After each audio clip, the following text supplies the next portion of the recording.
Good morning. The March 26th public meeting of the California Air Resources Board will come to order. Board Clerk, will you please call the roll? Dr. Balms, Here. Mr. Eisenhut, Senator Here. Flores, Councilman Guerra, Here. Present. Supervisor Hopkins, Assemblymember Jackson, Mayor Locke Dawson, Here. Dr. Pacheco Werner, Mr. Reckshoffen, Here. Assemblymember Santiago, Dr. Shaheen, Here. Mayor Silva, Senator Stern, Dr. Stigler Granados, Here. Ms. Takforian, Here. Chair Sanchez. Here. Madam Chair, we have a quorum. Thank you. Before we get started, I will cover a few housekeeping items. We are conducting today's meeting both in person as well as offering remote options, both by phone and via Zoom. Anyone who wishes to testify in person should fill out a request to speak card available in the foyer outside the boardroom. Please turn it into a board assistant prior to the commencement of the item. If you are participating remotely, you will raise your hand in Zoom or dial *9 if calling in by phone. The clerk will provide further details regarding public participation in a moment. For safety reasons, please note the emergency exit to the rear of the room through the foyer. In the event of a fire alarm, we are required to evacuate this room immediately and go down the stairs to the lobby and out the building. When the all clear signal is given, we will return to the auditorium and resume the hearing. A closed captioning feature is available for those of you joining us in the Zoom environment. In order to turn on subtitles, please look for a button labeled CC at the bottom of the Zoom window, as shown in the example on the screen now. I would like to take this opportunity to remind everyone to please speak clearly and from a quiet location, whether you are joining us via Zoom or by phone. Interpretation services will be provided today in Spanish for both in-person and Zoom attendees. If you are joining us using Zoom, there's a button labeled Interpretation on the Zoom screen. Click on that Interpretation button and select Spanish to hear the meeting in Spanish. If you are joining us here in person and would like to listen to the meeting in Spanish, please speak to a board assistant and they will provide you with further instructions. I want to remind all of our commenters to speak slowly and pause intermittently to allow the interpreters the opportunity to accurately interpret your comments. Thank you, Madam Chair and board members. Vamos a estar proporcionando servicios de interpretación hoy día al español, tanto en persona como en Zoom. Si usted nos está acompañando a través de Zoom, vaya a la parte inferior de su pantalla, donde verá un globo terráqueo o 3 puntos para poder entrar al servicio de lenguaje. Elija español para escuchar la sesión en el lenguaje de su preferencia.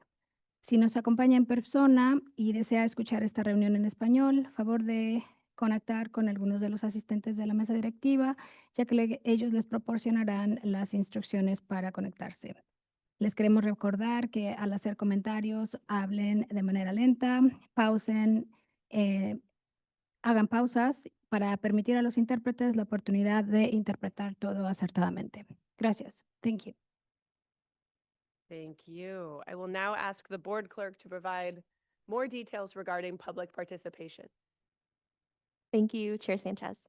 Good morning, everyone. I will provide additional information on public participation for today's meeting. We will first call in-person commenters who have turned in a request to speak card, and then call commenters who are joining us remotely. If you are joining us remotely and wish to make a verbal comment, you must be using Zoom webinar or calling in by phone. If you are watching the webcast but you wish to comment remotely, please register for the Zoom webinar or call in. Information for both can be found on the public agenda for today's meeting. To make a verbal comment, we will be using the raise hand feature in Zoom. If you wish to speak on a board item, please virtually raise your hand as soon as the item has begun to let us know that you wish to speak. If you are using a computer or tablet, there is a raise hand button, And if you are calling in on the telephone, please dial *9 to raise your hand. When the comment period begins, the order of commenters is determined by who raises their hand first. We will call each commenter by name, and we will activate each commenter's audio when it is their turn to speak. For those calling in, we will identify you by the last 3 digits of your phone number. We will announce the next 3 or so commenters in the queue, so you are ready to testify when we come to you. Please note your testimony will not appear by video. For all commenters, please state your name for the record before you speak. This is especially important for those calling in by phone. Each commenter will have a time limit of 2 minutes, although this may change at the chair's discretion. During public testimony, you will see a timer on the screen. For those calling in by phone, we will let you know when you have 30 seconds left and then when your time is up. For anyone giving verbal comments today in Spanish, please indicate so at the beginning of your testimony, and our interpreter will come to assist you. During your comment, please follow any instructions the interpreter provides, and please note that your time will be doubled if you require Spanish interpretation. If you have any additional remarks regarding other topics, please sign up to speak during the open public comment period, which will take place at the conclusion of the meeting. To submit written comments, please visit CARB's Submit and View Written Comments section on the public agenda on our webpage for links to submit your comment. Written comments will be accepted until the chair closes the record. If you experience any technical difficulties, please call 805-772-2715 so an IT person can assist. Thank you. I'll turn the microphone back to Chair Sanchez. Thank you. Much appreciated. Before we proceed with today's agenda, I'd like to extend a warm welcome to our newest board member, Mayor David Silva, who was appointed by the governor earlier this month. Mayor Silva was elected to the Pollutant City Council in 2022 before becoming mayor in 2024. He has served on the board of the Santa Barbara County Air Pollution Control District since 2025. He also serves as the Senior Director of Development at UC Santa Barbara, helping support philanthropic initiatives at his alma mater. Even though he could not be here today, we would like to extend a warm welcome to Mayor Silva.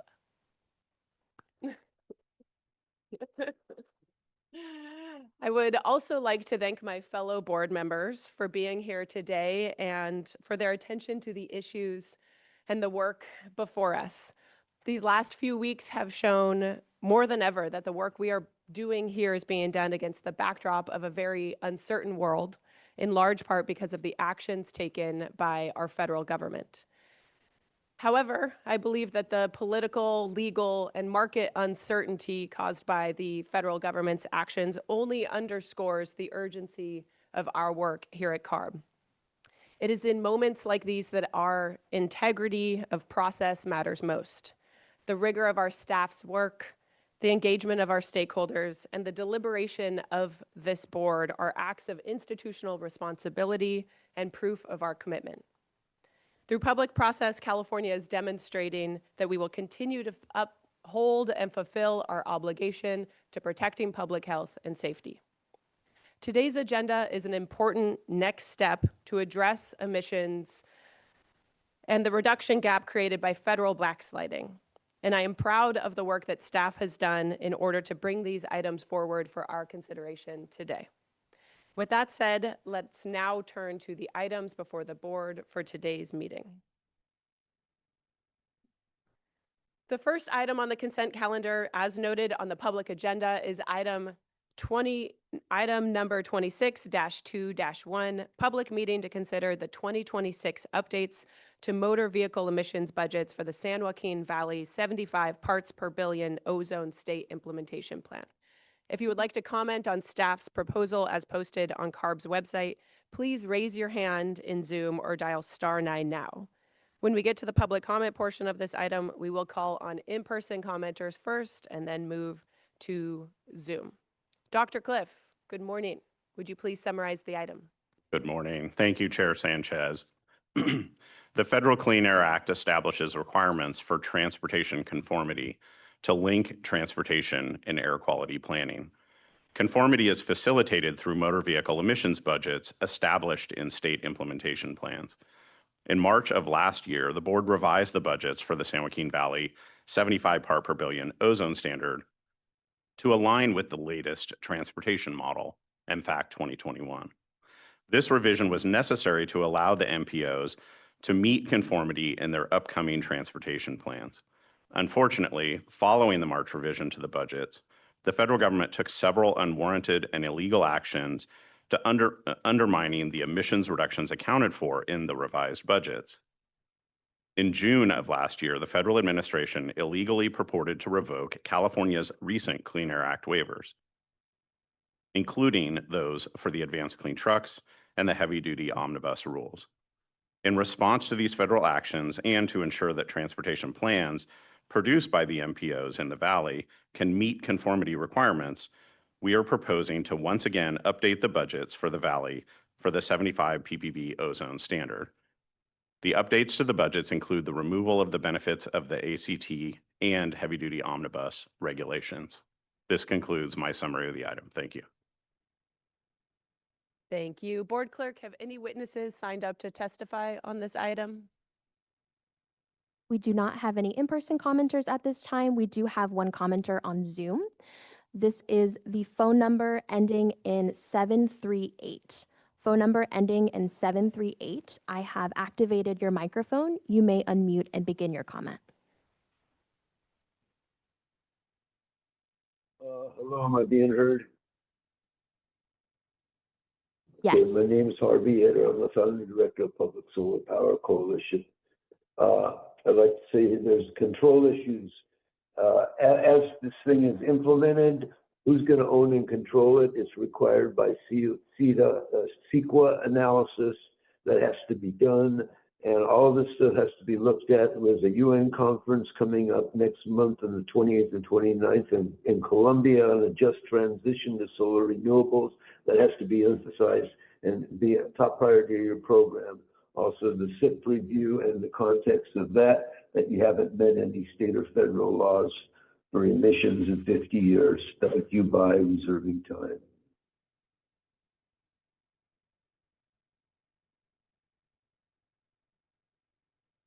Thank you for your comment. Chair Sanchez, that concludes commenters for this item.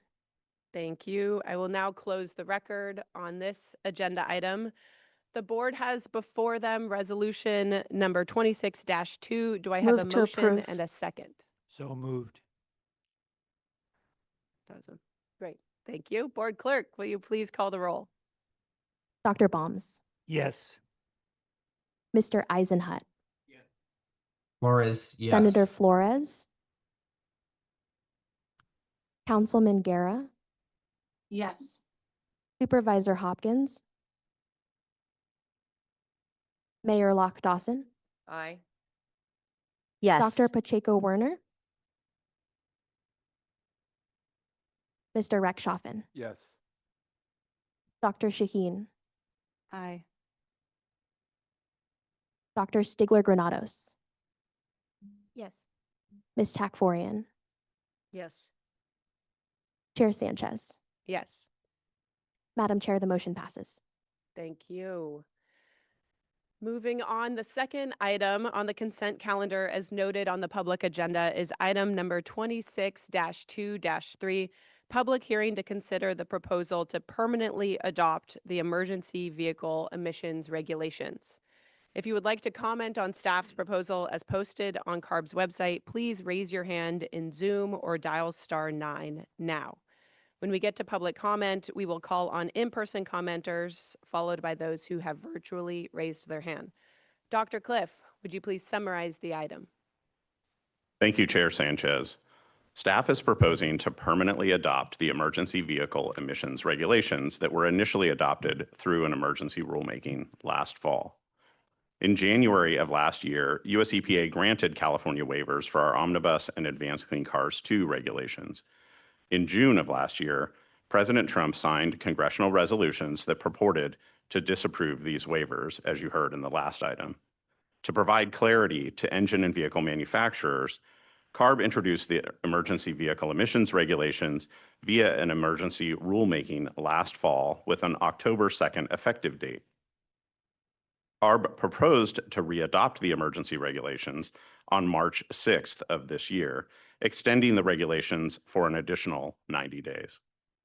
The emergency vehicle emissions regulations proposal today would make permanent the emergency vehicle emissions regulations from last fall.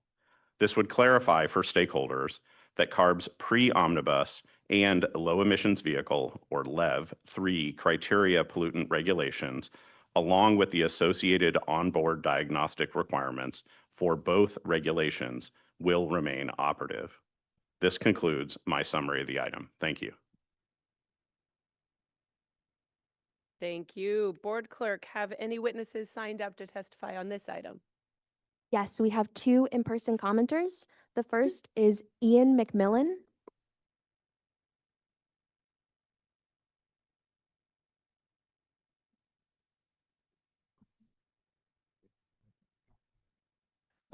Good morning.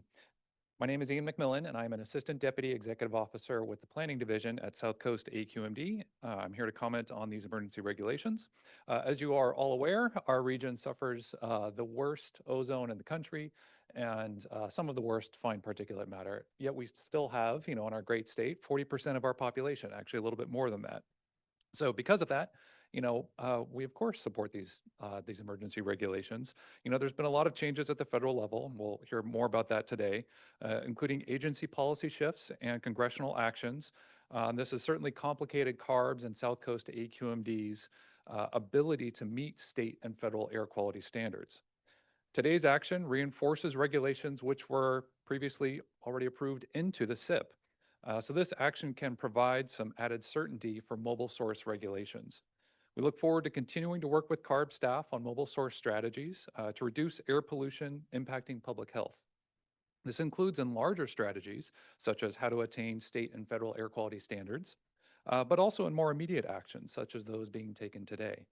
South Coast AQMD is one of the very few agencies besides US EPA and CARB who have adopted our own regulations that affect mobile sources. This includes multiple indirect source rules as well as rules on government fleets. These rules all rely on CARB's regulations, so we have a unique interest in maintaining alignment with CARB as it moves forward. Close coordination between our agencies will give each of us the greatest chance of successfully achieving all of our goals to achieve state and federal air quality standards and protect public health. Thank you for the opportunity to comment. Thank you. Next, we have Steve Douglas. Good morning, Chair Sanchez, members of the board. I'm Steve Douglas on behalf of the Alliance for Automotive Innovation, representing the full automotive ecosystem from car companies to startups to technology companies. We understand and we don't oppose the emergency regulations that are before you today. And the intent of those is to clarify the ACC1 and the ACC2 pathways that were identified in the August MAC. That MAC also allows manufacturers to certify the US EPA regulations. So we submitted a number of written comments for the record, so I'll just hit a couple of high points. First, automakers remain deeply concerned that the language in the regulations and around it suggests that on the one hand, car companies can certify vehicles to the emergency regulations, but on the other hand, it might be illegal to do so and they may face enforcement action. This is an untenable position and adds to confusion rather than providing clarity. The board should clarify that it is not illegal to follow the regulations that you're about to adopt, and that automakers will not face enforcement action when following any of the CARB-approved pathways. Finally, there are a number of technical errors and oversights in the regulations, and by and large, these are minor, and we've provided detailed written recommendations in our comments. But there's probably a fair amount of work that the stakeholders and staff need to do to clean those up. So just to summarize, we request the board first clarify that vehicles certified to emergency regulations will not face enforcement action. And second, direct staff to continue working with stakeholders to correct and clarify the certification pathways. Thank you very much. Thank you. Moving to Zoom, we have one Zoom commenter with their hand raised. Same phone number ending in 738. Phone number ending in 738. I have activated your microphone. You may begin. Good morning. Am I being heard? Hello? Maybe speak up just a Good little bit. morning. It's a little Good morning, muffled. being heard? Perfect. Thank Okay, you. thank you. My name's Harvey Eder. I'm founder director of Public Solar Power Coalition. Want to incorporate my reference comments just made on the last item. Also in reference to comments referring to SIP by McMillan. We put in the solar new deal for the 16 plan. It was never evaluated. It was the Sunshot program model after the moonshot. And it was from 10 to 20, and it made solar cost effective with no tax goodies or anything compared to natural gas and coal. It's taken over the market, etc. So what has to be done is this was never evaluated. You're sidetracking it and calling it zero emissions. It's solar. That's the energy for our planet. That's how it works. That's the real. And things have got to change. And on the back end, working with Eon, we tried to get a hold of them for contingency measures for the warehouse support. We got all kinds of solar all over several thousand warehouses. It was never evaluated. And we tried to do this with Anita Lee, head of planning for EPA, and it was never evaluated. It's all illegal. And in reference to SIP, that's very important. Thank you. Enough for now. Bye.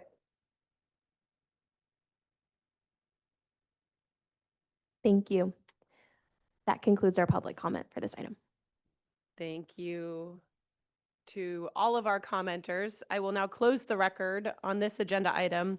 However, if it is determined that additional conforming modifications are appropriate, the record will be reopened and a 15-day public notice of availability will be issued. If the record is reopened for a 15-day comment period, the public may submit written comments on the proposed changes, which will be considered and responded to in the final statement of reasons for the regulation. Written or oral comments received after this hearing date, but before a 15-day notice is issued, will not be accepted as part of the official record on this agenda item. The executive officer may present either regulation to the board for further consideration if warranted, and if not, the executive officer shall take final action to adopt each regulation after addressing all appropriate conforming modifications. The board has before them resolution number 26-3. Do I have a motion and a second? So moved. Second. Board clerk, will you please call the roll? Dr. Balms, Yes. Mr. Eisenhut, Yes. Flores, yes. Senator Flores, Councilman Guerra, Aye. Yes. Supervisor Hopkins, Mayor Locke Dawson, Aye. Yes. Dr. Pacheco Werner, Mr. Reckschaffen, Yes. Dr. Shaheen, Aye. Dr. Stigler Granados, Yes. Ms. Takvorian, Yes. Assemblymember Santiago, Chair Sanchez. Yes. Madam Chair, the motion passes.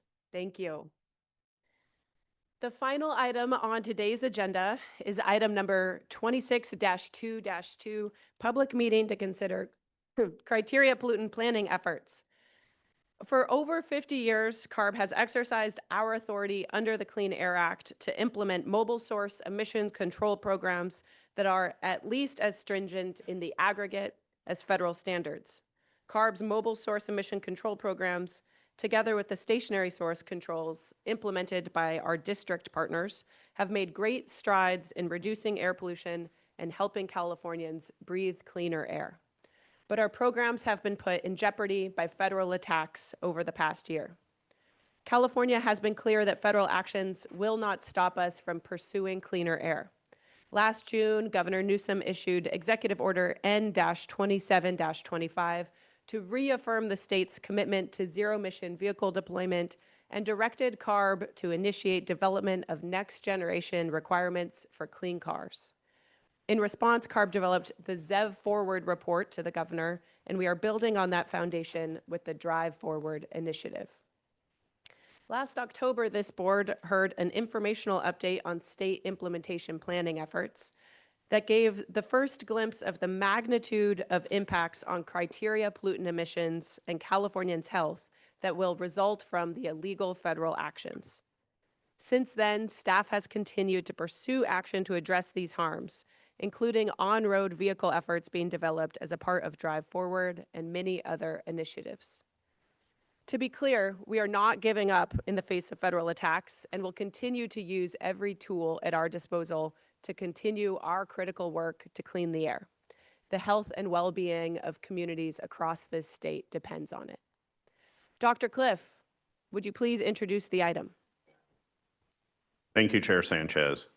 The unprecedented federal attacks on California's environmental protection efforts over the last year threaten the state's ability to meet federal air quality standards, putting public health at risk for millions of Californians, especially those in the most polluted communities.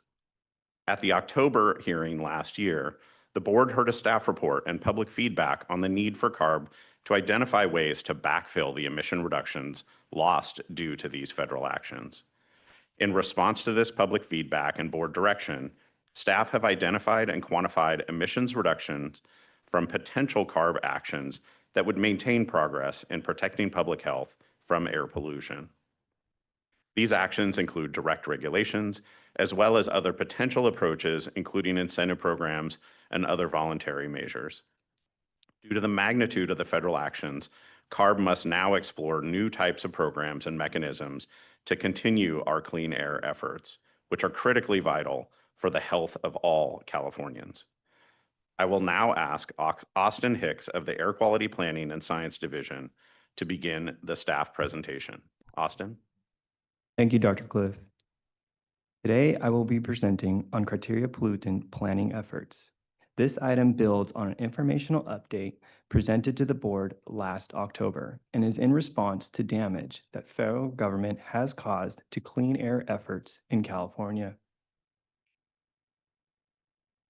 I will be covering the various reckless federal attacks on California's programs and clean air efforts, and an updated estimate of the emission reduction gap resulting from these attacks.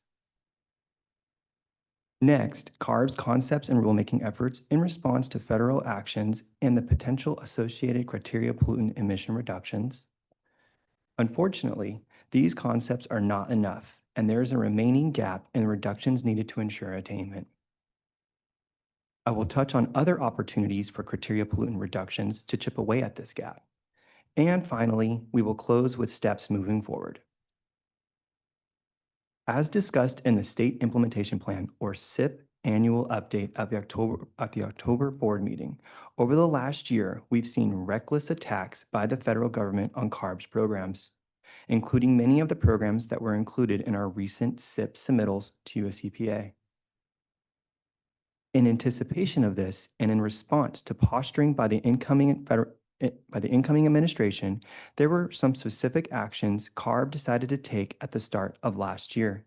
In January 2025, because the Biden administration did not act on them, CARB withdrew waivers and authorization requests that were still awaiting action by US EPA. This withdrawal included requests related to the drayage and high priority fleet portions of the Advanced Clean Fleets Regulation, the in-use locomotive regulation, and a partial withdrawal of the requests related to the commercial hovercraft and transport refrigeration units regulations. In May 2025, Congress passed 3 unconstitutional and illegal resolutions, which the President signed in June 2025, and which California is challenging. These illegal resolutions purported to disapprove 3 actions by US EPA waiving federal preemption for CARB's Advanced Clean Cars 2, Heavy-Duty Vehicle and Engine Omnibus Low NOx, and Advanced Clean Trucks with the Heavy-Duty Vehicle and Engine Emission Warranty Regulations and Maintenance Provisions, Zero Emission Airport Shuttle, and Zero Emission Powertrain Certification Regulations. More recently, in January 2026, the US EPA finalized partial disapproval for CARB's SIP submission of our Heavy-Duty Inspection and Maintenance Program, also known as Clean Truck Check. While Clean Truck Check does not require a waiver under the Clean Air Act, it must be submitted and approved into the SIP in order for it to be counted in California's SIP emission inventories. I want to emphasize that this partial disapproval does not impact implementation of the regulation, and CARB will still enforce. But it does continue to undermine California's ability to credit the emission reductions in our attainment plans and other SIP revisions. As we show you in October, federal attacks have a big impact on emissions in California. We have updated the chart we are showing you today to reflect the most current emission inventories. The bar on the left represents the 2018 baseline inventory for mobile source oxides of nitrogen, or NOx. This was the base year for the recent planning efforts.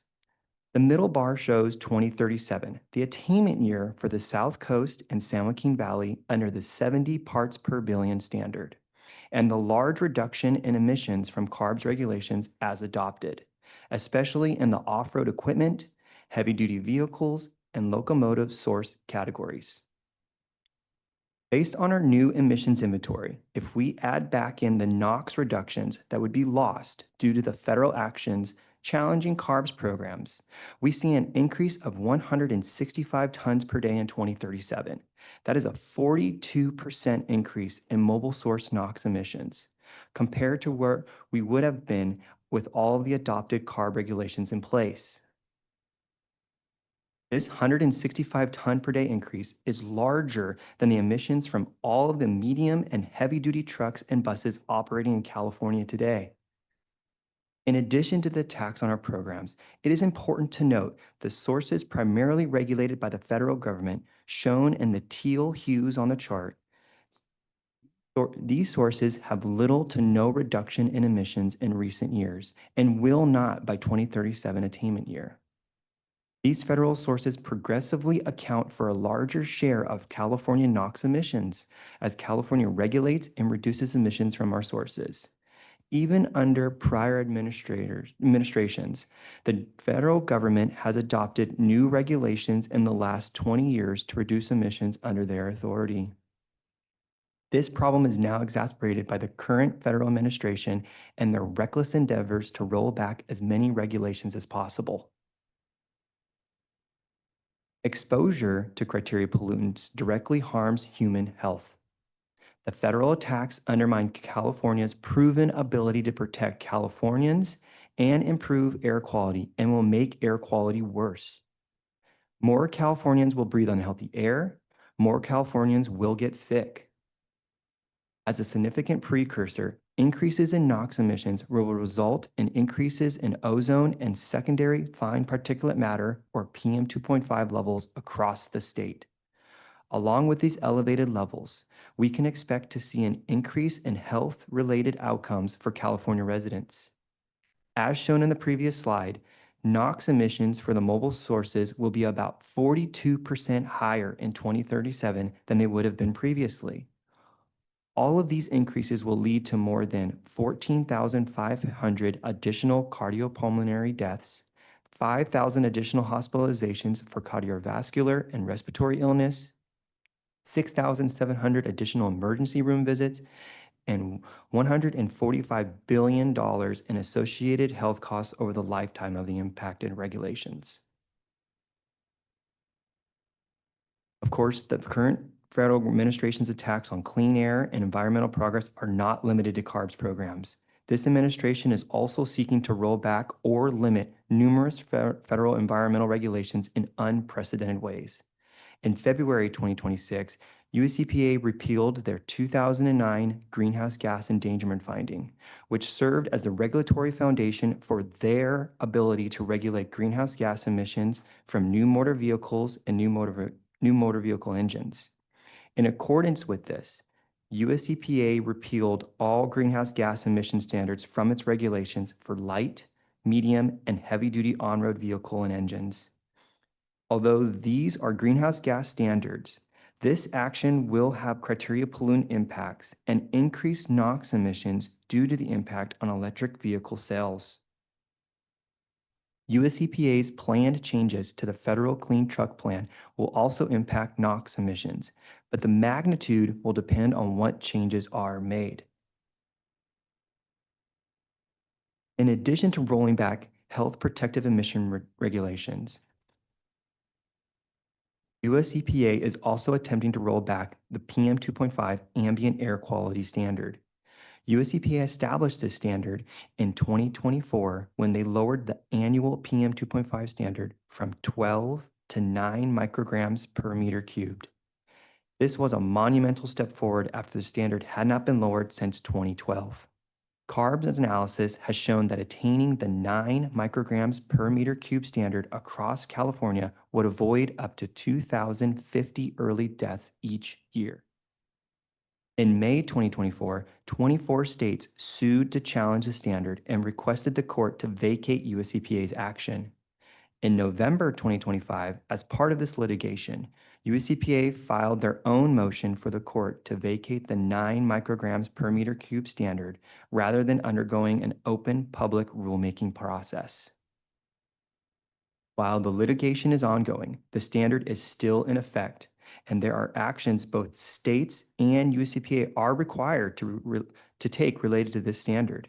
CARB submitted our recommendations for area designations to US EPA before the February 2025 deadline, and US EPA was required to finalize action to designate areas as non-attainment by February 2026. They failed to meet that obligation. California has joined with other states in filing a notice of intent to sue US EPA for their failure to move forward with these designations.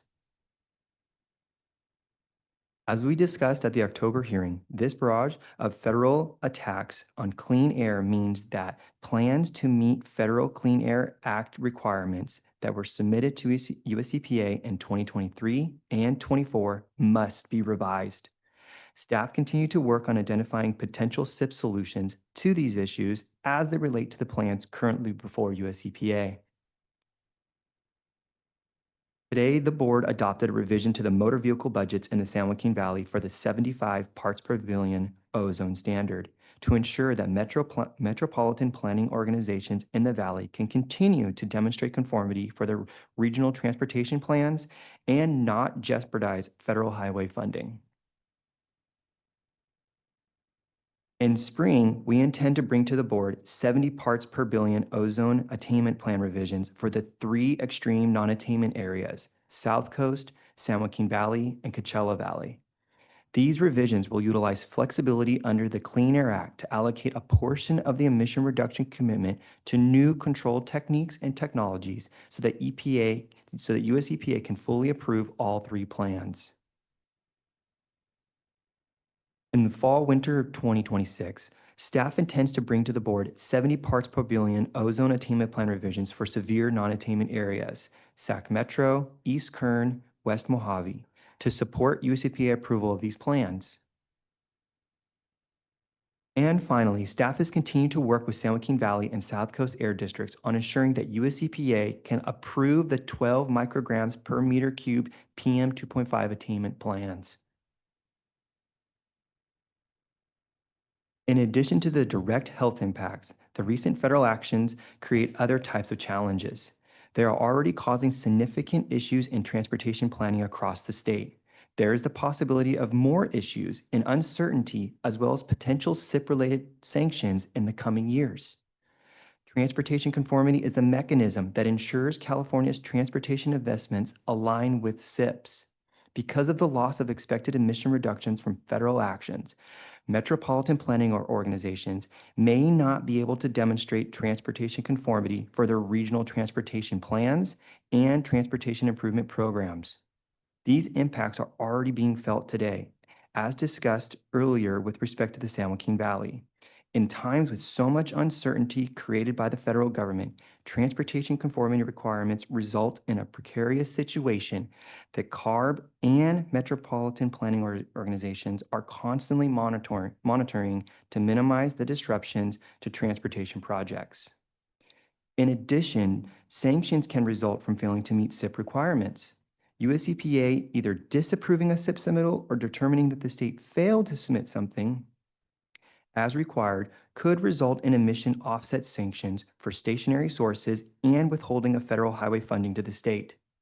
The first sanction, requirements for increased stationary source emission offsets, is triggered 18 months after US EPA makes a determination that an area has not met a SIP requirement.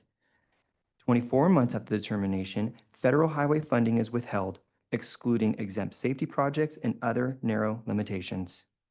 After 24 months from the determination, US EPA is also required to promulgate a federal implementation plan if the state is unable to resolve a deficiency. Under our federal implementation plan, the federal government can choose the route by which we show attainment. CARB and California have been clear that the illegal and reckless federal actions will not stop us from pursuing clean air. Last June, the governor's executive order N-27-25 reaffirmed the state's commitment to zero-emission vehicle deployment and directed CARB to initiate development of the next generation requirements for clean cars. In August, CARB developed ZEV Forward to report back to the governor, emphasizing the need for legislative support, reinforcing existing authority, and effectively implementing the report's incentive-based recommendations. Building on the foundation established in the ZEV Forward and guided by direction in the executive order, CARB launched the Drive Forward Initiative, which continues California's commitment to meet both state and national air quality standards, achieving climate and clean air goals, and protecting public health through mobile source control strategies. Since the fall, staff have held a series of workshops for the Drive Forward Initiative and beyond to take input on our regulatory strategy for on-road and off-road regulations, incentives, and voluntary programs. CARB is pursuing all regulatory and non-regulatory pathways available to us to continue air quality progress in the future. Building upon these efforts, staff explored a combination of revised and new control measure concepts, quantifying the potential emission reductions and the extent to which they can help California overcome the impacts from the adverse federal actions. These next 3 slides summarize concepts from mobile sources and the building sector that CARB is either actively developing through a public process or could pursue to backfill portions of the emission reduction shortfall. The first slide lists concepts for the on-road sector, such as light-duty passenger and medium and heavy-duty vehicles. The concepts for light-duty passenger vehicles that staff are exploring are adoption of tailpipe emission standards for passenger cars and motorcycles, reductions in vehicle miles traveled or VMT through Senate Bill 375, updating the reasonably available evaluation process for transportation control measures, and updating guidance for the Congestion Mitigation and Air Quality Improvement Program. Non-exhaust emission standards, such as those for brake wear, and incentives.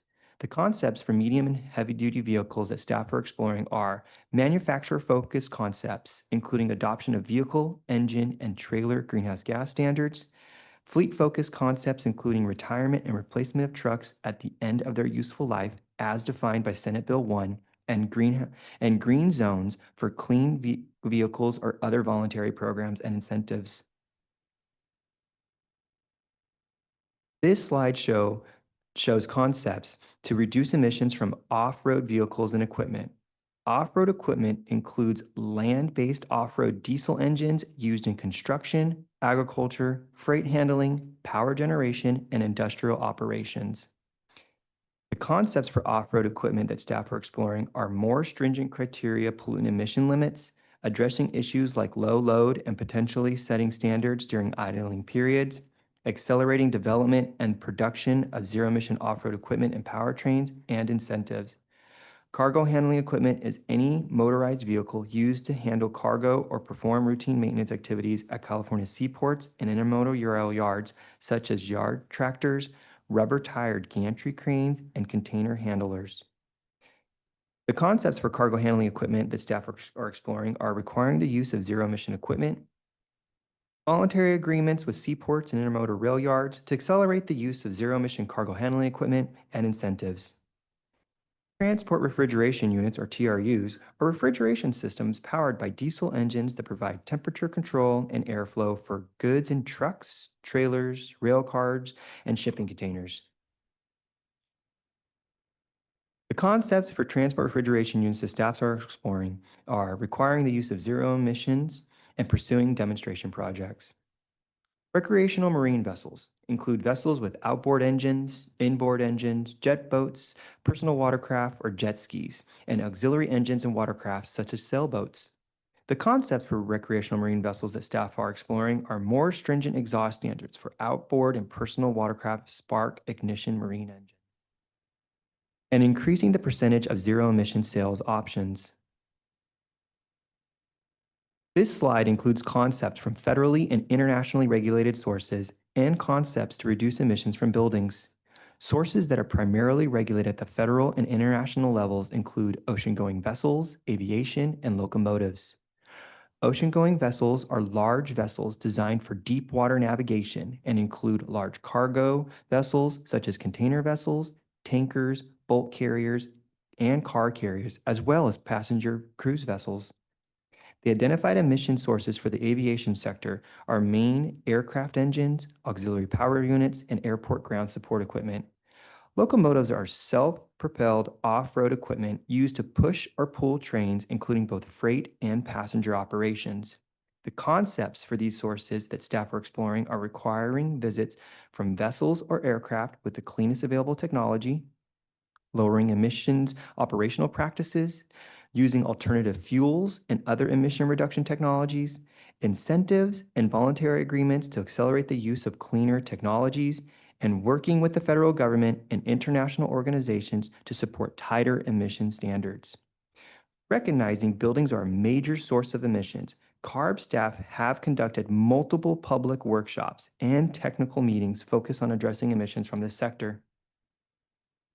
The concepts for reducing emissions from buildings are setting greenhouse gas emission standards and incentives. As discussed earlier, staff estimates the statewide emission reduction shortfall as a result of the adverse federal actions over the last year to be approximately 165 tons per day of NOx in 2037. Based on all of the direct regulatory concepts I've covered in the last few slides, staff have estimated a range of potential emission reductions that could be achieved. The blue area on the left represents the staff's best initial estimate of total emission reductions from direct regulations of 74 tons per day of NOx. Given that many of these concepts are new and still being refined, the reductions quantified are high-level estimates of what could potentially be achieved. Even with this long list of potential regulations and other creative approaches identified thus far, CARB cannot backfill the entire shortfall in emission reductions. There remains a gap of approximately 91 tons per day of NOx in 2037. Additional actions are needed to address this remaining gap. Over the past 2 decades, CARB's portfolio of incentive programs has played an integral role in the development and accelerated deployment of clean vehicles and equipment to improve air quality across California. These incentive programs complement CARB's regulatory strategies by funding the replacement of vehicles and equipment earlier than required by regulation and deploying cleaner than required technologies. The governor's budget for fiscal year 2026 and 27 proposes funding to incentivize cleaner vehicles and equipment. This type of funding is critical to support continued fleet turnover to cleaner vehicles and air quality progress. Beyond incentives, there are ongoing discussions in the legislative session that could support regulatory opportunities towards reducing the emission reduction gap, including indirect source review, new vehicle emission standards, and reducing small off-road engines such as lawnmowers. There may be less familiarity with indirect source review, so here is some additional information. As an overview, an indirect source can be any facility, building, structure, or installation which attracts or generates mobile source activity that results in emissions. These include warehouses, rail facilities, seaports, and airports. A significant amount of air pollution comes from vehicles traveling to and from and operating on site at these sources. Some local air districts already have indirect source review rules to limit emissions from these facilities. The San Joaquin Valley Air Pollution Control District has Rule 9510, Indirect Source Review, in place since 2005. It applies to new development projects by using a menu of compliance options to reduce emissions of NOx and particulate matter. A more recently adopted example of an indirect source review rule is South Coast Air Quality Management District's Rule 2305. Warehouse Indirect Source Rule or WARE program. Rule 2305 reduces local and regional criteria pollutant emissions associated with warehouses and the mobile sources attracted to the warehouses in the South Coast Air Basin. South Coast AQMD has also been working for several years with the ports and rail yards in their region to pursue reductions through rules and voluntary agreements. Other local air districts, most recently including the Bay Area Air Quality Management District and San Diego County Air Pollution Control District, have evaluated indirect source review rules as a potential control measure to support reductions in criteria pollutants and localized air pollution. While air districts continue to explore strategies to reduce emissions, including indirect source review, there is an opportunity for CARB to build on air districts' efforts to obtain significant emission reductions through indirect source review and to help backfill the remaining emission reduction gap.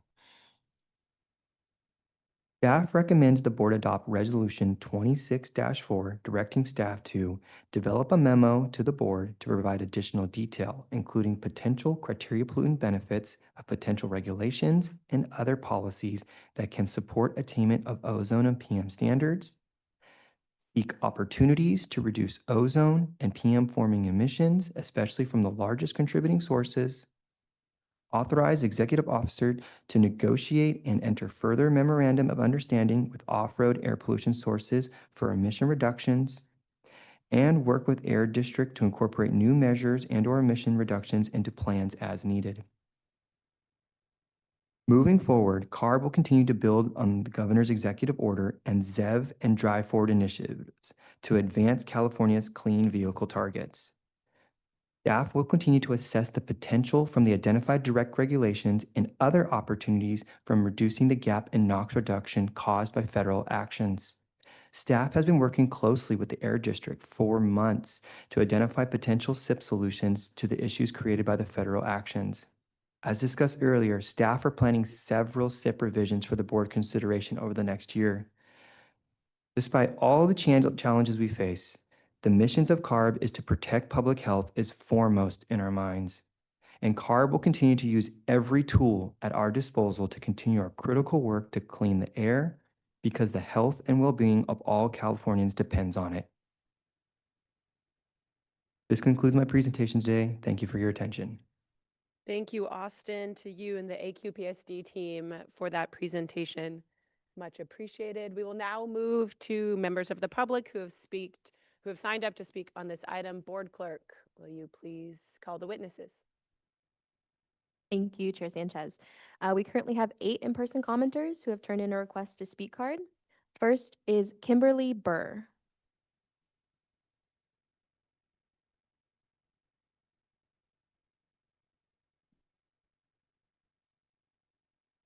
Good morning. I want to just thank staff. You guys are incredible and work hard every day to try to, deal with some of the most challenging issues facing us in this time. And I can't express how grateful I am to you and how much I admire your day-to-day work, really. I only have a short little time here, but I just wanted to say that I support this resolution. I urge the board to move forward, and especially with off-road vehicle emissions problems. And on a related matter, the IPCC has said over and over again that we need to also sequester greenhouse gases, and that kind of goes to your statewide strategy of reducing emissions. We need to sequester in a big way.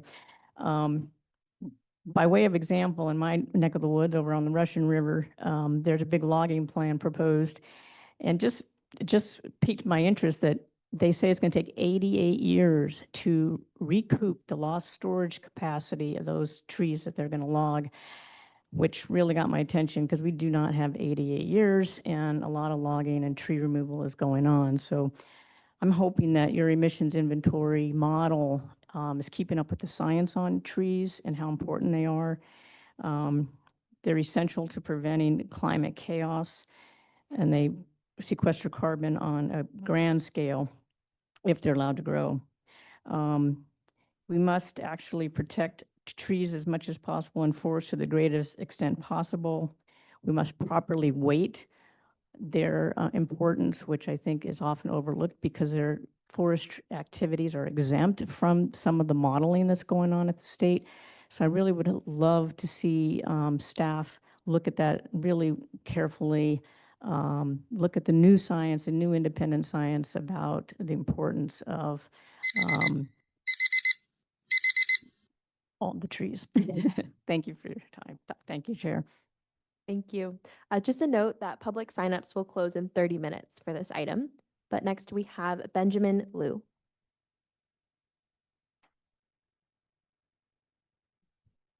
Good morning, Board. Oh, hello. Good morning, Board. I'm Benjamin Liu with the American Lung Association. Thank you so much for the presentation and to staff for preparing it, and the commitment to continued efforts to the public health and air quality to address gaps caused by federal actions. California's life-saving clean air standards have delivered real, meaningful health protections for millions of our most vulnerable residents, and we support the ongoing effort to protect Californians. The Lung Association is currently co-sponsoring AB 1777 by Assemblymember Garcia to clarify statewide indirect source authority. We encourage the board to use all tools available to protect health, and we see indirect source rules as an important opportunity to address local pollution hotspots and regional air quality. We also encourage the board to continue to pursue strong and meaningful implementation of Senate Bill 375 to better align land use and transportation planning, the cross-agency coordination to ensure that local and regional and state transportation investments continue to move towards emission reductions and health improvements, and remain a key priority for many of our health partners. We look forward to the board's engagement on this process this year. We also want to flag the importance of the NOx emissions reductions needed through the statewide appliance standards and encourage the board to realize the benefits of zero-emission technologies in this sector, as well as explore opportunities to reduce emissions through these technologies in the industrial heat sector. We support ongoing efforts to develop, and expand, and tighten in-use standards for mobile and stationary sources to better identify and correct for excess emissions from combustion sources both on and off-road. Finally, in light of the federal government's decision to eliminate health cost analysis from the rulemakings, we want to applaud CARB's research team for recently expanding health analysis and ensuring a fuller understanding of the health toll of pollution. We look forward to engagement with the staff and the board on these issues in the year to come. Thank you so much. Thank you. Bill McGavran. Good morning, Bill McGavran with the Coalition for Clean Air. Your staff report really comprehensively laid out the toll that the Trump administration is taking on our health. You know, we've had presidents before who were cozy with the fossil fuel industry, but we've never had one as corrupt, as irrational, as reckless, and as hostile to the state of California.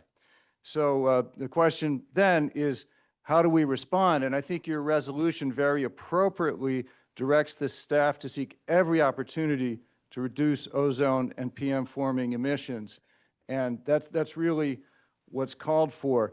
I think right now, I know you have a lot of processes that are at the very early stage of developing measures.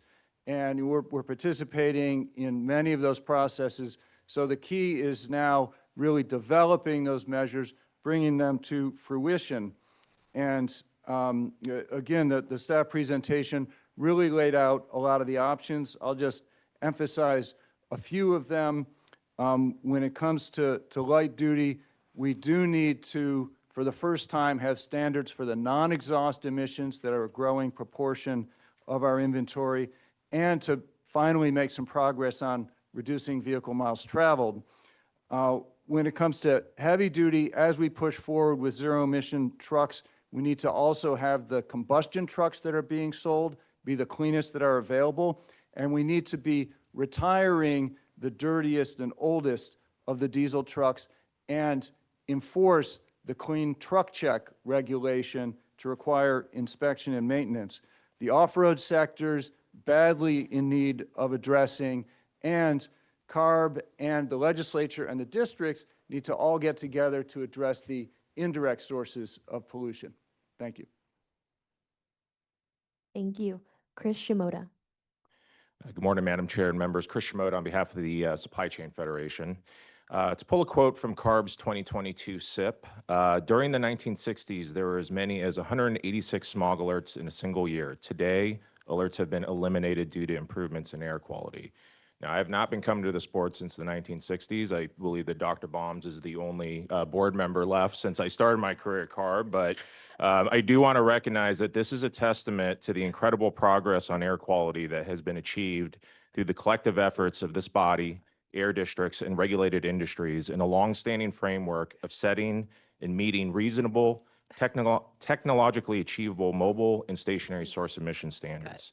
The Supply Chain Federation's members and our other industry partners look forward to working with CARB as it considers new emission standards, incentives, creative partnerships to continue progress towards federal attainment goals. You may hear voices calling for the board to depart from this decades-old proven framework to adopt novel approaches such as indirect source rules, otherwise known as ISRs.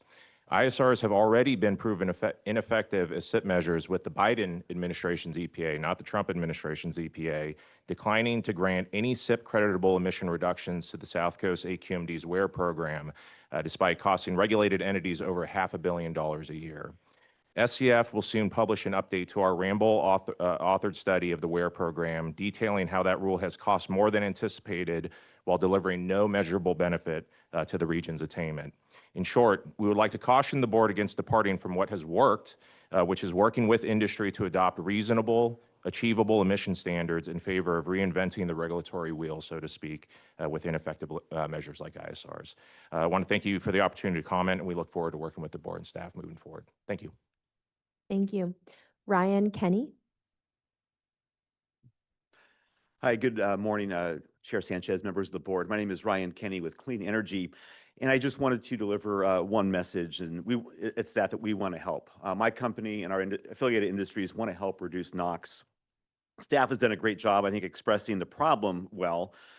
California's poor air quality, the potential impact from the federal regulations of 175 tons per day of NOx by 2037, the challenge of meeting federal attainment, the possibility of losing $75 billion in federal transportation funding because of federal attainment or not meeting that, and of course the impact on disadvantaged communities.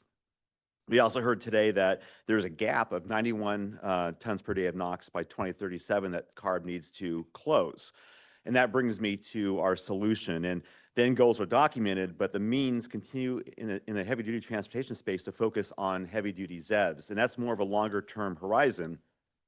Our industries really would like CARB to focus also on the near-term and intermediate term to include the cleanest combustion engines that meet 50 milligrams, if not 35 milligrams in 2027 as the cleanest combustion trucks. We saw at the first stakeholder meeting of Drive Forward back in December that there was a possibility that low NOx trucks may be incentivized within that framework. But yesterday's Drive Forward made no mention of low NOx trucks being incentivized going forward. And we're very concerned about any sort of policy shift where low NOx trucks are no longer a consideration. We've invested in technologies to substantially reduce NOx, but we're not inclusive in those policies at the moment. Our stations, our fuels, our trucks are ready now. We just need a regulatory signal that the cleanest combustion trucks will be included in more of a and solution, near zero and zero, not just an or. We want to help. It's just urgent to get the cleanest combustion trucks on the road now. Thank you. Thank you. Evan Edgar. Chair, board members, my name is Evan Edgar. I'm the engineer for the public and private refuse fleet industry. We were early adopters since 2000. We're getting off diesel, getting off landfills, taking those SB 1383 organics and making renewable natural gas with near zero NOx engines. There's about 16,000 of the refuse fleet, and we've been driving forward for since 2000 with our carbon intensity about minus 100 with near zero NOx trucks with significant reductions. And by 2030, we are driving forward to have 90% of our fleet on RNG with near zero NOx. When ACF was adopted, it attacked this program. This is a circular economy, carbon negative program that is in California based upon landfill waste. But instead, we had to keep our older diesel fleet longer. It broke our circular economy. We stopped rolling out our near zero NOx trucks. We stopped making carbon negative fuel with anaerobic digestion. Our greenhouse gas was minus 100, and with the ZEV-BEV program, it would be plus 15. So with ACF, It backfired for the refuse industry. ZEB is driving backwards. Meanwhile, with the Advanced Clean Fleet, you guys are leaking greenhouse gas emissions onto others around the world. You're not supposed to be leaking that. You're leaking criterion pollutants on people of color communities around the world.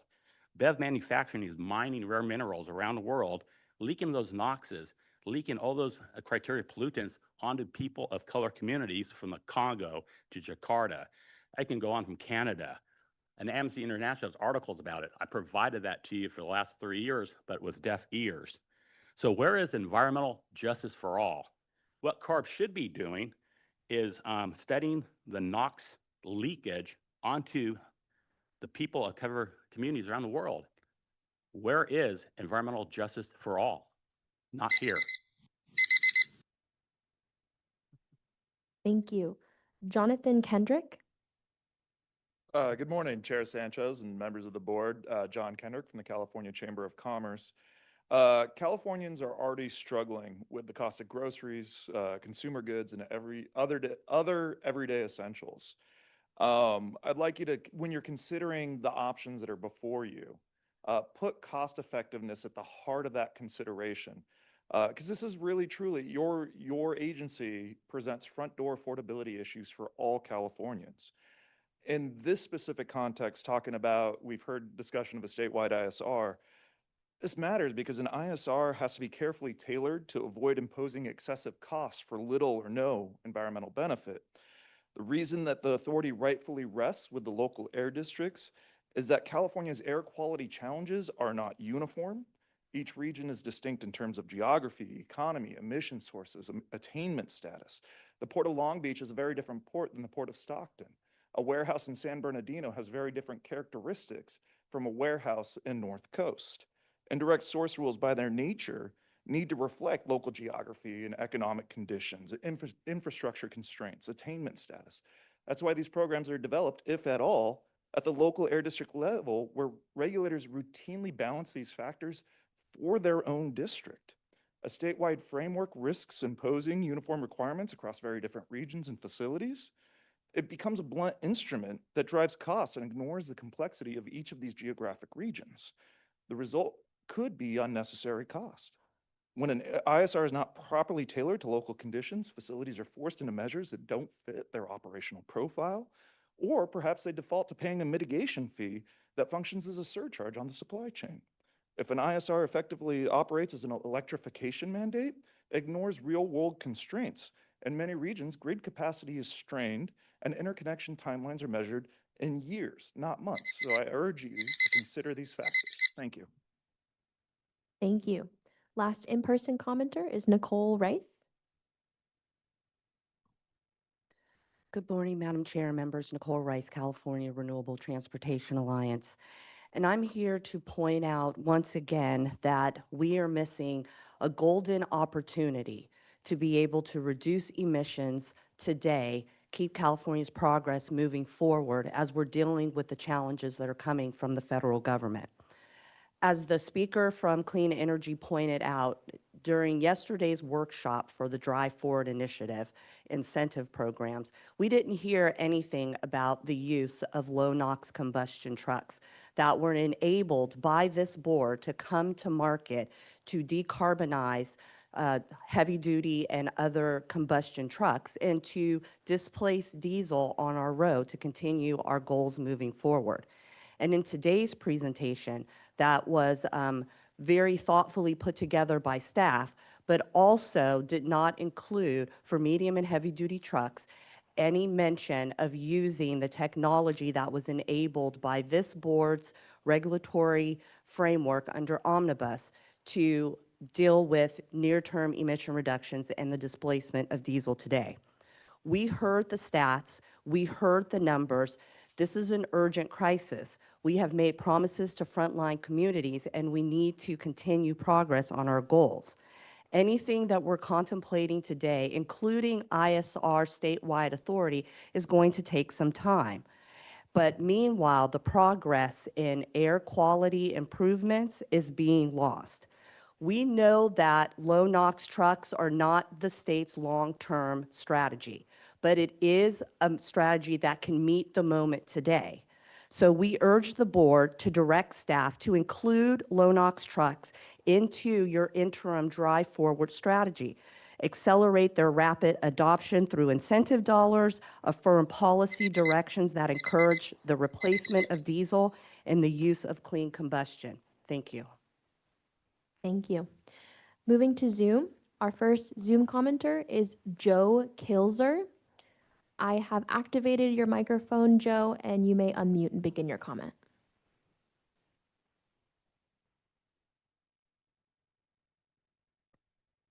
Good Joe morning. Kilzer. Good morning.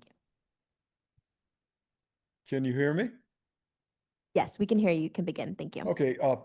First of all, my name is Joe Kilzer. I'm a retired chief operator in a local refinery, and I want to thank you all for your hard work and the obstacles that are up against you in this state of time. The one thing I wanted to bring up was I moved to Riverside County like 3 years ago, and I've noticed on this fast track, it's economically disproportionated. I'm seeing the fast track just moving along, and the high price of getting on the fast track, I've seen like 5 miles for like $14. So economically, if you can't, maybe I want to eat instead of spend that $14 on a fast track. So you get a line of cars going 0 to 25 miles an hour, which is probably the worst speed you can go for hydrocarbon emissions to the tailpipe. And also, we all know that 10 years is probably the maximum of a catalytic converter.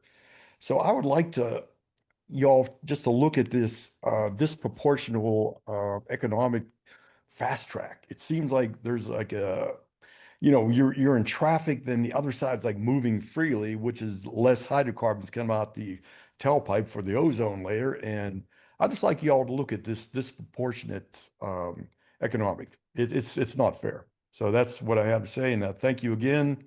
And just to leave how things have changed, I heard the other day in President Carter wanted to have 20% solar power by the year 2000 in this day and time. So just we're kind of behind times, and I appreciate your hard work and thank you. Thank you. Next, we have a phone number in 738. Phone number in 738. I have activated your microphone. You may unmute and begin.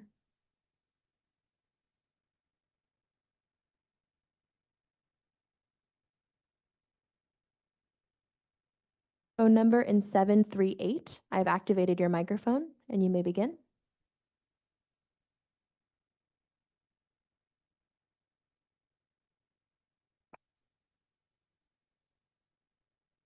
Okay, moving to the next commenter, we have Christian Bisher. Christian, I have unmuted your microphone. You may begin. Hi, good morning. Thank you. My name is Christian Bisher, and I live in the San Joaquin Valley. I just wanted to add that for this item, the proposed resolution and meeting presentation still hadn't been uploaded to the agenda on your website. As a member of the public, if I can't review something and research it in advance, then I really can't make an informed comment. So in the future, if you could just be a little bit more diligent looking at that, and then if the material is not going to be ready, potentially move the item to the next meeting, so that the public has opportunities to engage. Thanks. Thank you. Next, we have Krista Weiner. I apologize if I mispronounced your name. Krista, I have activated your microphone and you may unmute. Thank you. Thank you. Krista Warner with the Western Propane Gas Association. I also had in my notes for comment the previous speaker about not having items posted in advance to the public, but going to comment, California is in the midst of an affordability crisis, so now is not the time to be expanding CARB's regulatory reach through indirect source rules. Such action would increase cost of living for Californians and would not actually produce CARB's desired effect of significantly reduced emissions, as demonstrated at the local air district level of other attempted ISRs. A statewide ISR would only increase compliance costs for affected parties, double regulating some of these sources. Current creative, mobile, and stationary source control methods have already drastically cut emissions and continue to do so. Therefore, CARB should focus on what has been proven effective without further burdening Californians. Thank you. Thank you. Phone number in 738. 738, are you able to unmute and begin? I have activated your microphone.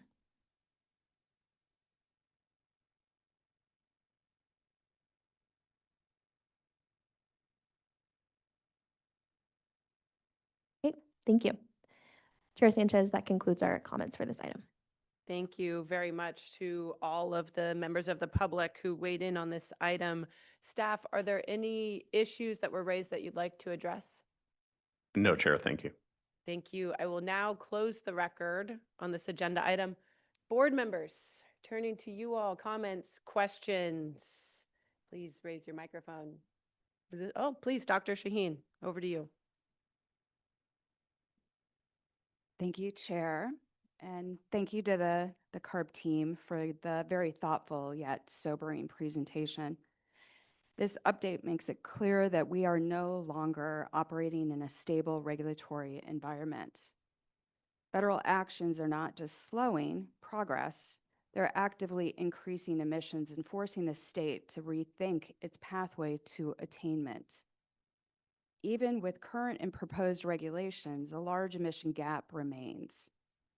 According to slide 14 of the presentation, by 2037, CARB still faces a substantial NOx reduction gap, estimated at approximately 91 tons per day.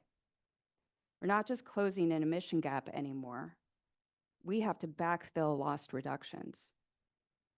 Even if we fully implement the current suite of vehicle and equipment regulations, we still face a substantial shortfall. That raises an important question about how far technology-based standards alone can take us, particularly on the timeline we're facing. This leads me to conclude that the next phase of air quality policy is not just about cleaner vehicles, it's about managing the system in which the vehicles operate.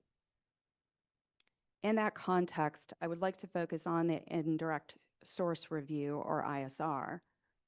I appreciate a lot of the comments about ISR from the testimony received today. This is an area I've spent a lot of time thinking about, and I do have a few questions for the CARB team on this.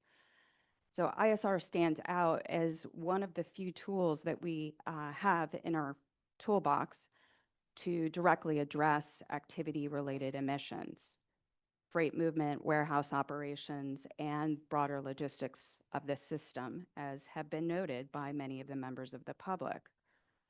But for ISR to be effective at the state level, we need to be very clear about the analytical information and foundation upon which it's built.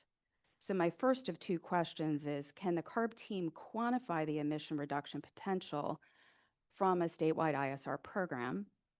Do we have the necessary facility level data to do so and the modeling tools to support that analysis?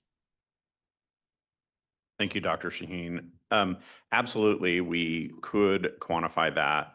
I will say that we're in very early stages of understanding what the potential from an indirect source review rule would look like, but we have information and modeling tools at least to make kind of an initial assessment of what the potential from such a measure could be, in part having worked with our air district partners, especially those who have already promulgated such rules. Thank you. I'm not surprised we're equipped with the scientists to do that work, and it's going to be very, very important that we get the analysis right. Just as important to the quantification and the modeling tools is the design of ISR. So if we don't get the design right, ISR risks redistributing the emissions rather than reducing them. And I believe we heard that from a member of the public.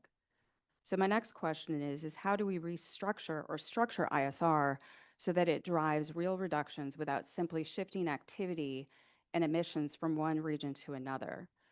This could have substantial equity effects. So I'd love to hear what the staff have to say about this particular question.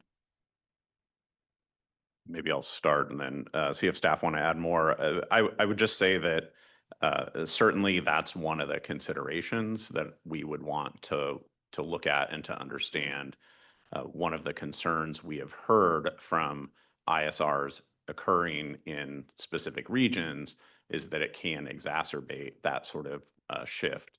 And so there have been calls for statewide ISR potentially to avoid that.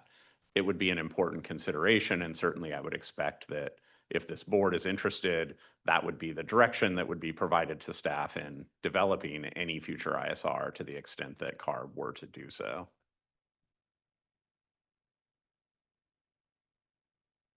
Yeah, I think we've got to get the analysis right and be very careful, particularly as we move to more of a statewide program.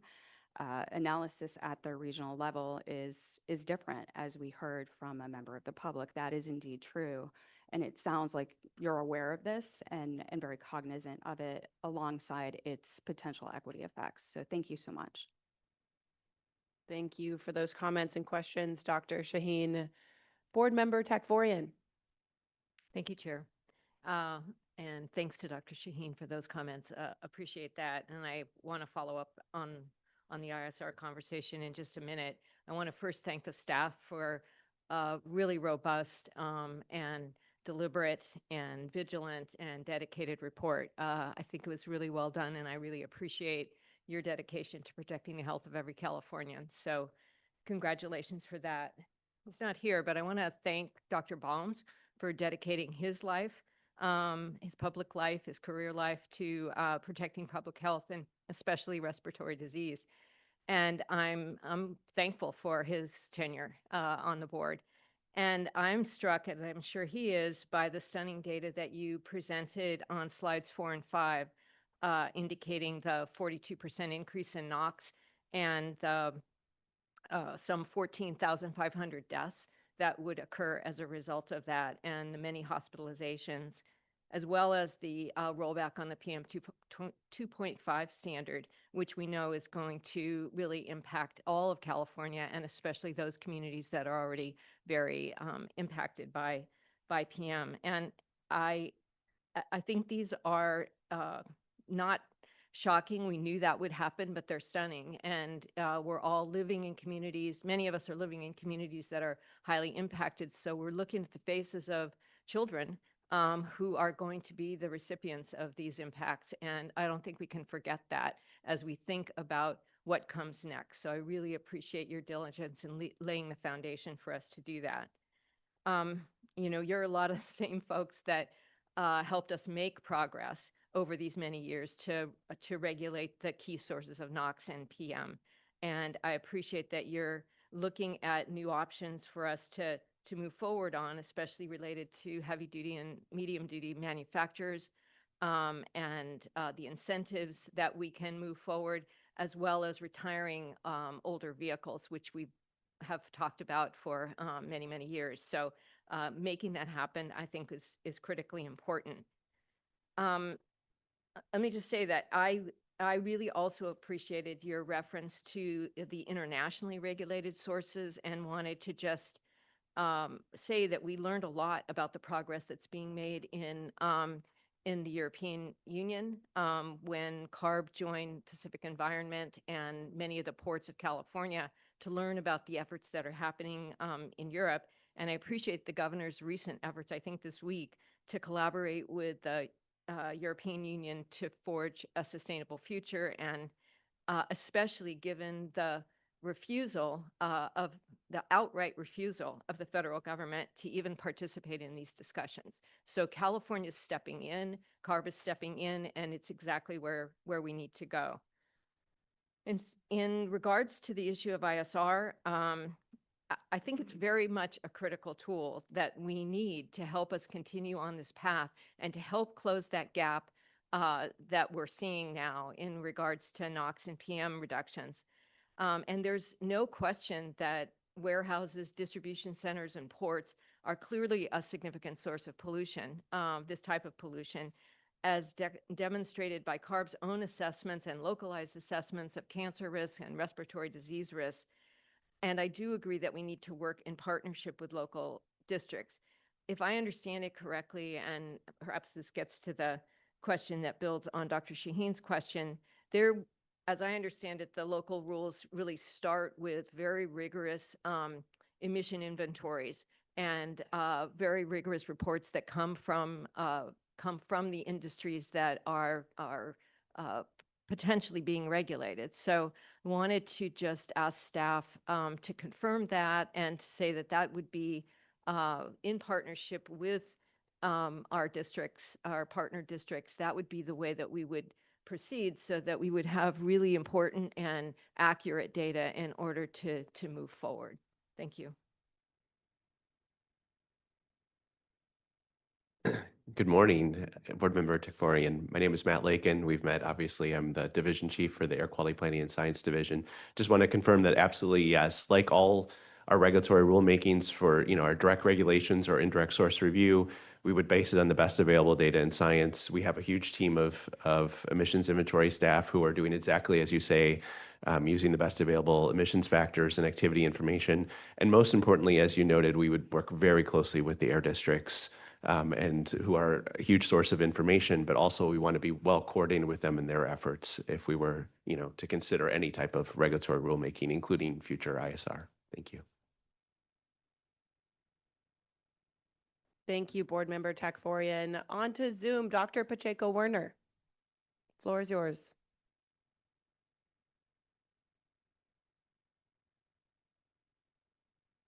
And thank you to the staff for this presentation and the ambition and the work you've already laid down for these next steps. I know that my past two colleagues, board members, have talked about the science and the tools available, but I also have a question about kind of like the values leading into this process. I know that when we were developing ACF and ACC2, we were definitely looking to be technology forward and thinking about how to drive technology as well through our processes. Is that also part of the spirit of in which we're approaching this ISR? And before you answer, I ask because I guess as a follow-up question, if we are sort of technology forcing in our values going into this, are we, as part of the tools and data that we're looking at, are we looking at the current readiness as it stands today for any new technologies in these kind of indirect sources? Now, this is not because I oppose technology going forward in technology. I think that it's amazing, even in the last year, as the federal administration has tried their best to set us back. My neighborhood is transformed. I see the delivery trucks running on ZEVs. I see more electric cars in my neighborhood than I ever have before.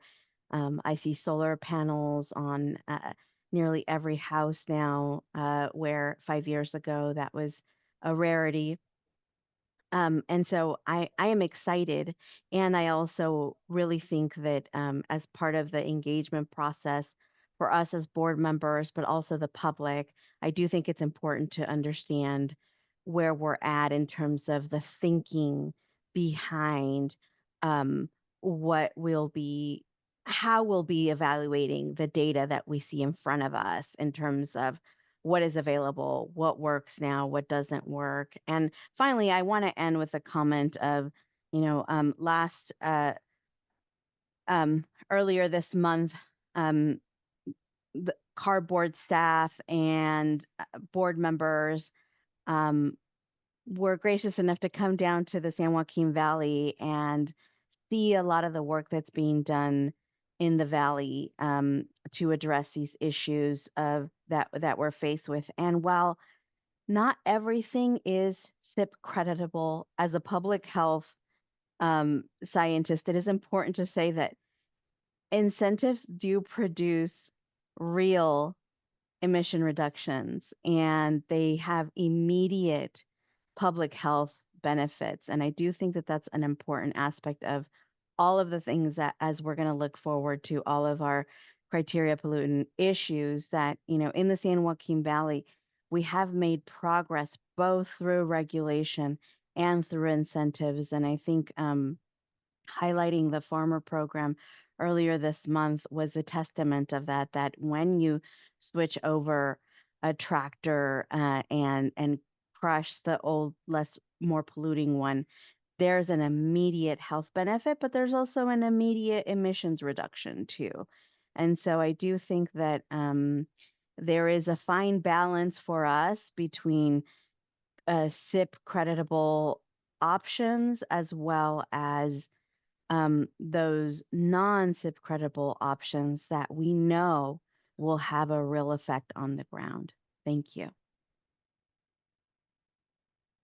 Thank you, Dr. Pacheco-Warner. So maybe I'll back up for just a second and explain the difference between what we're trying to do here from a planning perspective and what we would do in a rulemaking. And from a planning perspective, we're taking the best available data, using the best available tools.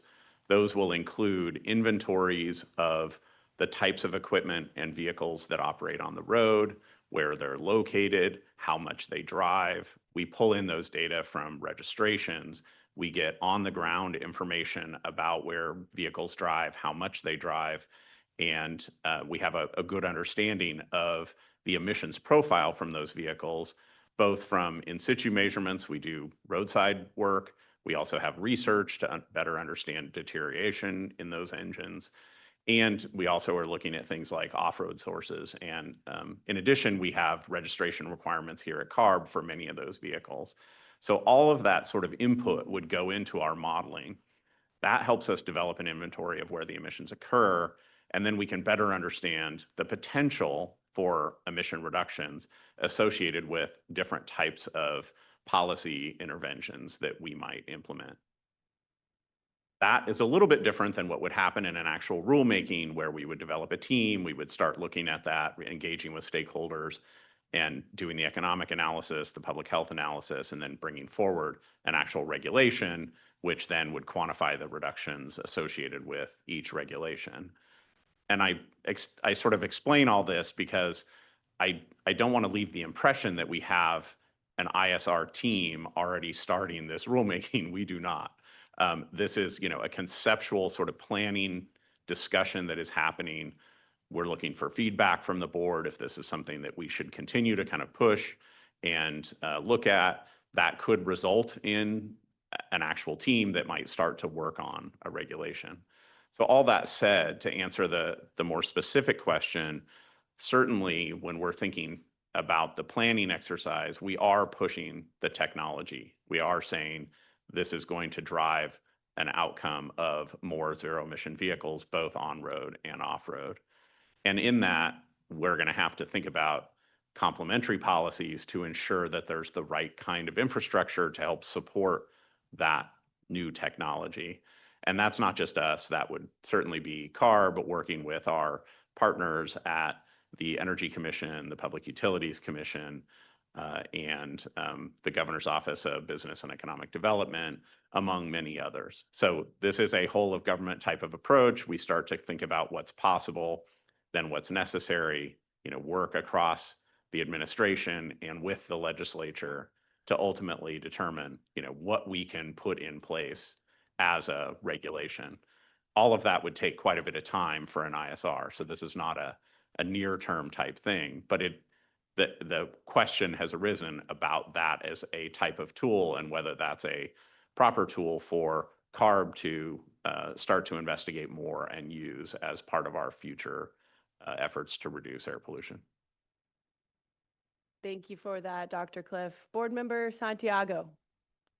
Yeah, thank you, Madam Chair. And Dr. Cliff, thank you for making the difference in the distinction between planning and rulemaking. And while I've had some experience in creating statewide policy, I also know the deficits of creating statewide policy with not taking into consideration local economic needs. And, sometimes the word economics is a big word where jobs gets lost. And so I want to be able to say something of that nature as well. I'd like to echo some of the comments, but I won't repeat some of the comments. But I think it's really important as a cautionary rule when we're moving forward in planning, one of those tools in the toolkit ought to be whether we take into consideration what it might mean. And I'm not saying that it will, but if in fact it devastates a certain economic pillar in a particular area, what could be done to mitigate that? And what I mean by that is sometimes you reach for the stars and blow through the atmosphere, so to speak, as opposed to maybe taking the cautious step, getting us there. So there's a transition that allows us to get there while saving a local economy. And I say this while in the same breath, I say that I share the goals of cleaning the environment, making sure that we have healthy air and we pollute the least amount as possible. Absolutely. But I think one of the cautionary things about making a statewide policy, having been involved in those, is that there may be a legitimate reason why pause and take a second look at a local area, and it may not meet 100% standard, but it may be necessary to preserve an economy at the local area. And that's just really the cautionary, I guess, footprint I'd like to put on this, to be able to say, hey, if we're going to think about doing this, and it sounds to me like, there's some space here that already says we are, or we wouldn't be having this conversation. But if we are going to move down this particular path, we should consider all things available in front of us and all economic footprints and whether something can be done to mitigate that. And I think that would make a better statewide policy than a blanket policy that doesn't take that into consideration. So thank you. Thank you, Board Member Santiago. Board Member Rechtschaffen. Thank you. I want to echo Board Member Tekforian's salute to Dr. Bombs for his long career protecting air quality. I mean, his expertise is needed more than ever. I didn't realize he was on the board in the 1960s till now, but he's been doing it for a very long time.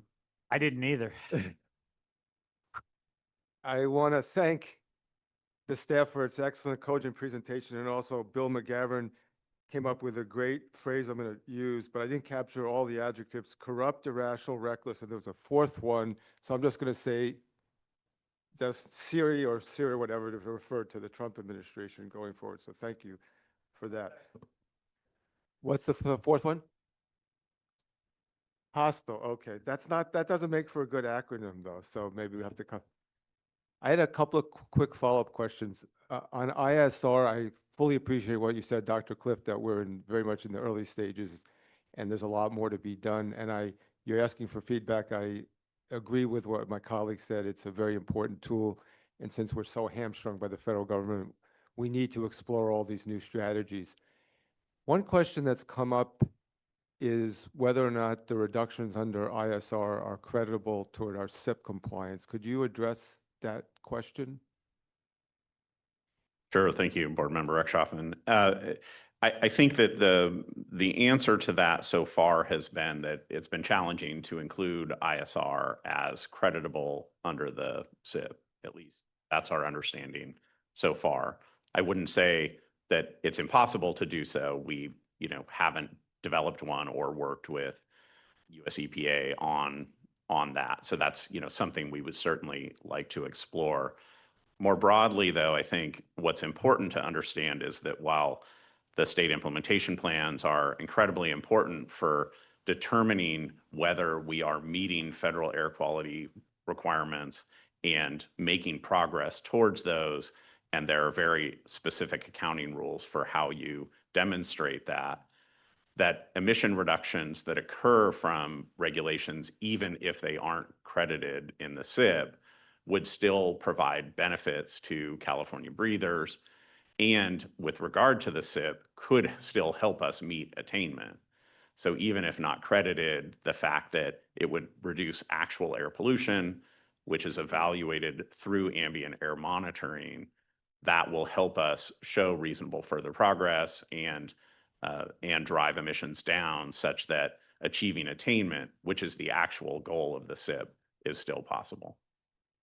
Thank you, and I appreciate what Dr. Pacheco Warner said about this very topic just a couple of comments ago.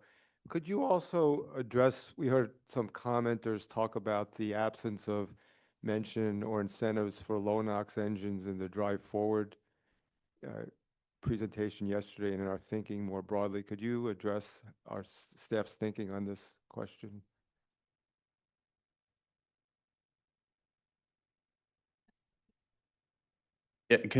I'm sorry, I think I'm not fully understanding the context of the question. If you The could repeat. comments we heard from Clean Energy and others saying that yesterday, we're not looking at the low NOx emissions as part of our overall strategy in Drive Forward.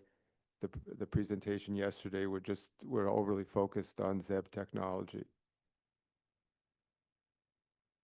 Hi, Michelle Buffington, Chief of the Mobile Source Control Division.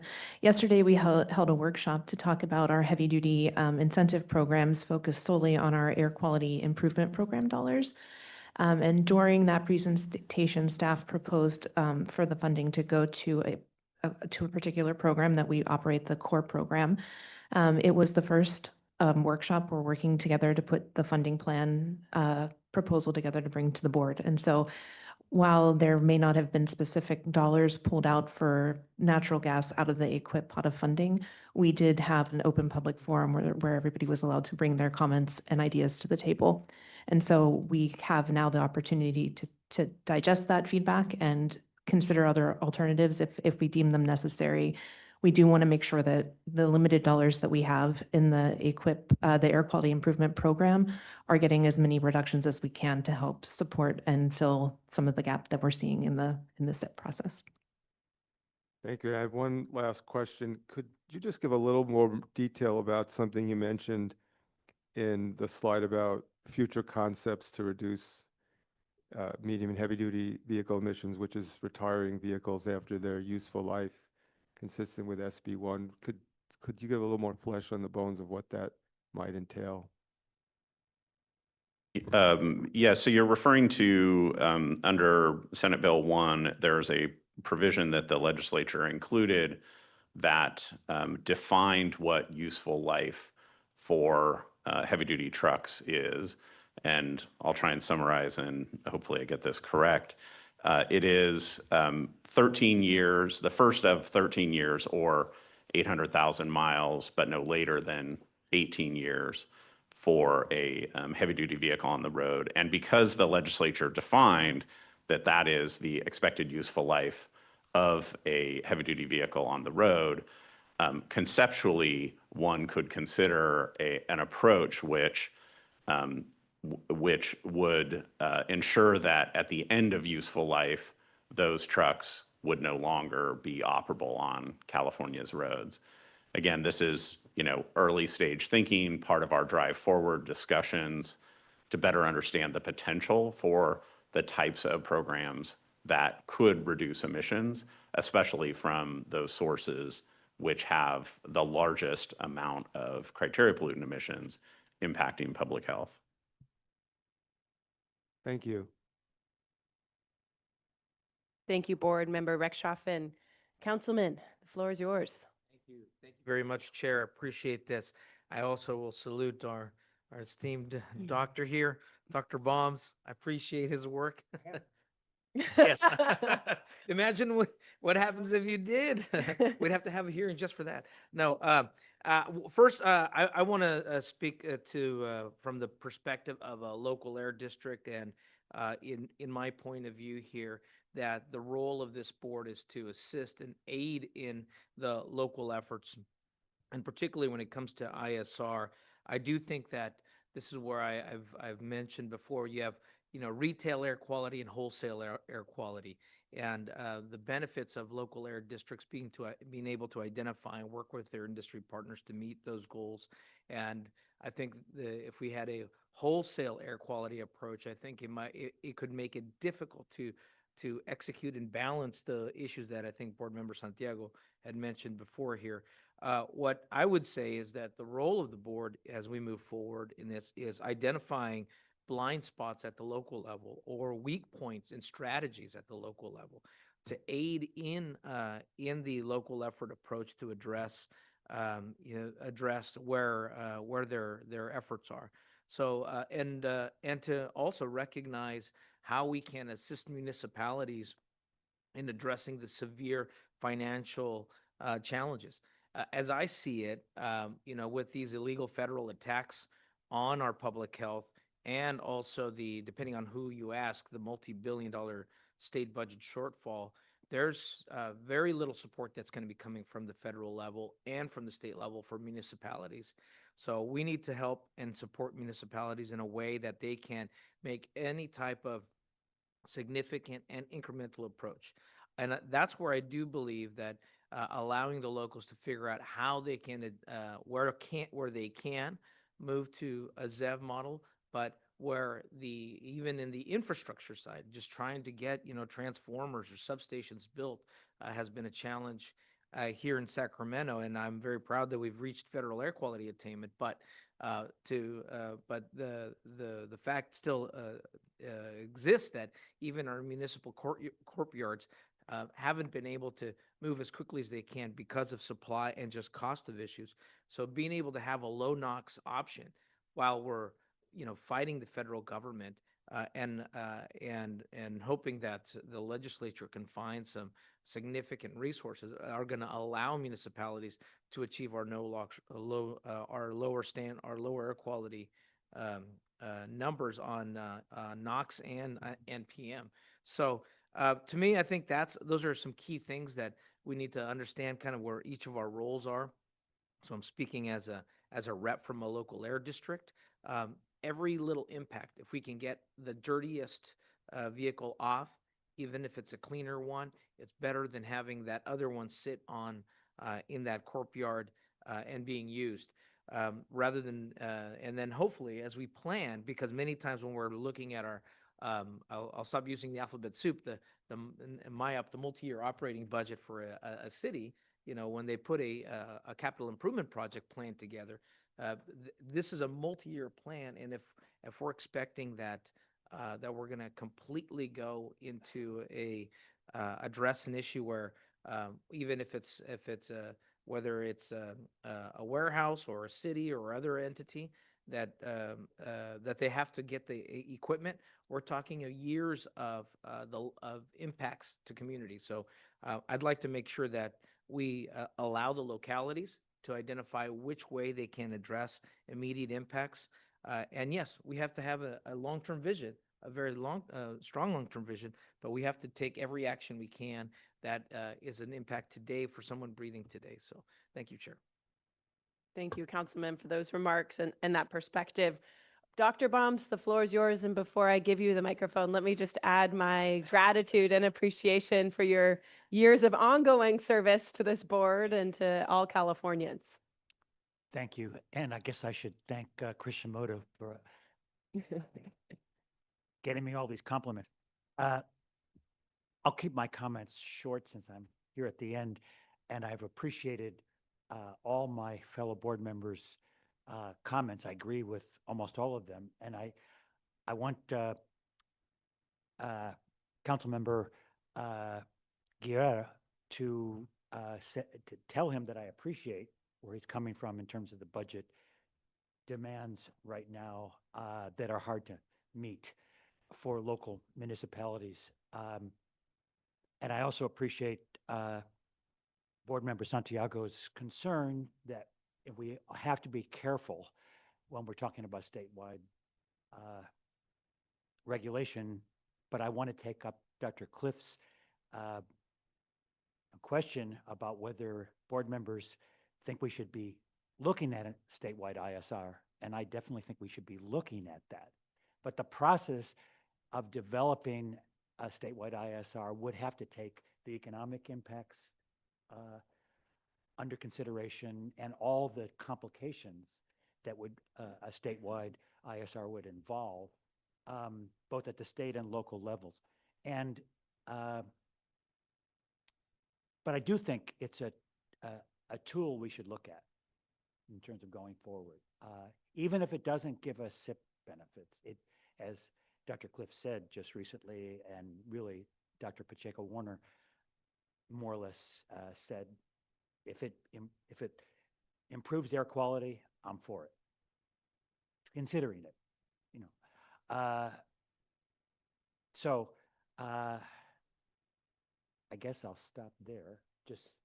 But I think that the quantification of the benefits in terms of air quality and public health would come from full consideration of ISR. So I support conceptually looking at it. Thank you, Dr. Bombs. Supervisor Hopkins on Zoom, the floor is yours. Thank you.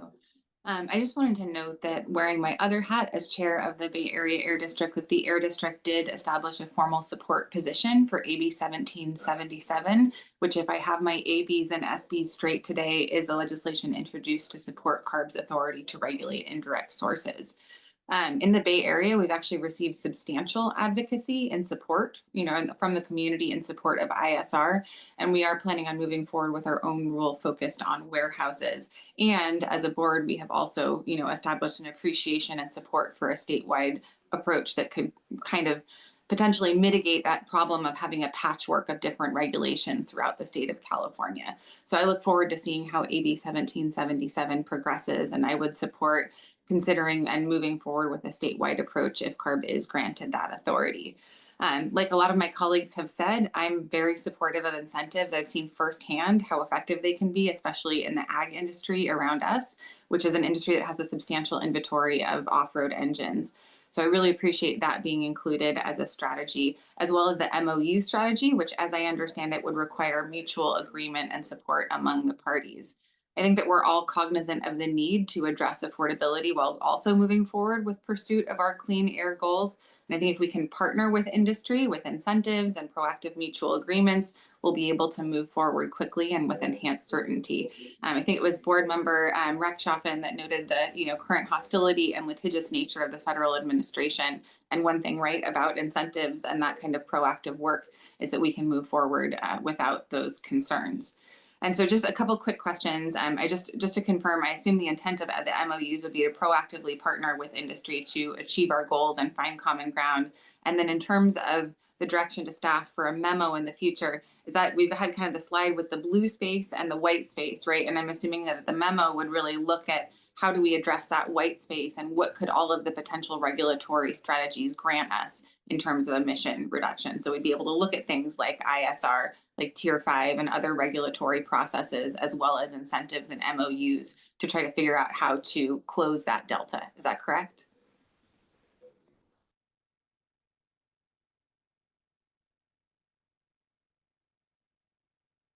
I'll handle the second one first. Hello, Supervisor Hopkins. This is Matt Lakin again. Just in terms of the blue space and the white space, absolutely, if the board directs us, we would look to evaluate, articulate, and quantify strategies, including at the board's direction if you want to consider ISR to help fill up that gap. I will caution our preliminary look at this, it will be difficult. We might not be able to fill completely the gap. So, but we will strive to do so, and we're going to further articulate our progress to fill that gap. We would also welcome the opportunity to further clarify what went into the 74 tons per day in the blue part as well. So we could do that as part of the report. I'll turn it back to Steve. Yeah, thank you, Supervisor Hopkins. Would you mind repeating the first part of the question? Oh, just sort of a little more information about MOUs, which, as I understand, are really mutual agreements, right, between parties. So it's sort of voluntarily entered into. And I just was looking for a little more information about what you had envisioned on that, just kind of confirming that my assessment and assumption is correct. Yeah, thank you. This really is at this point something that we are just trying to take advantage of every potential opportunity to make progress on any sort of voluntary reductions.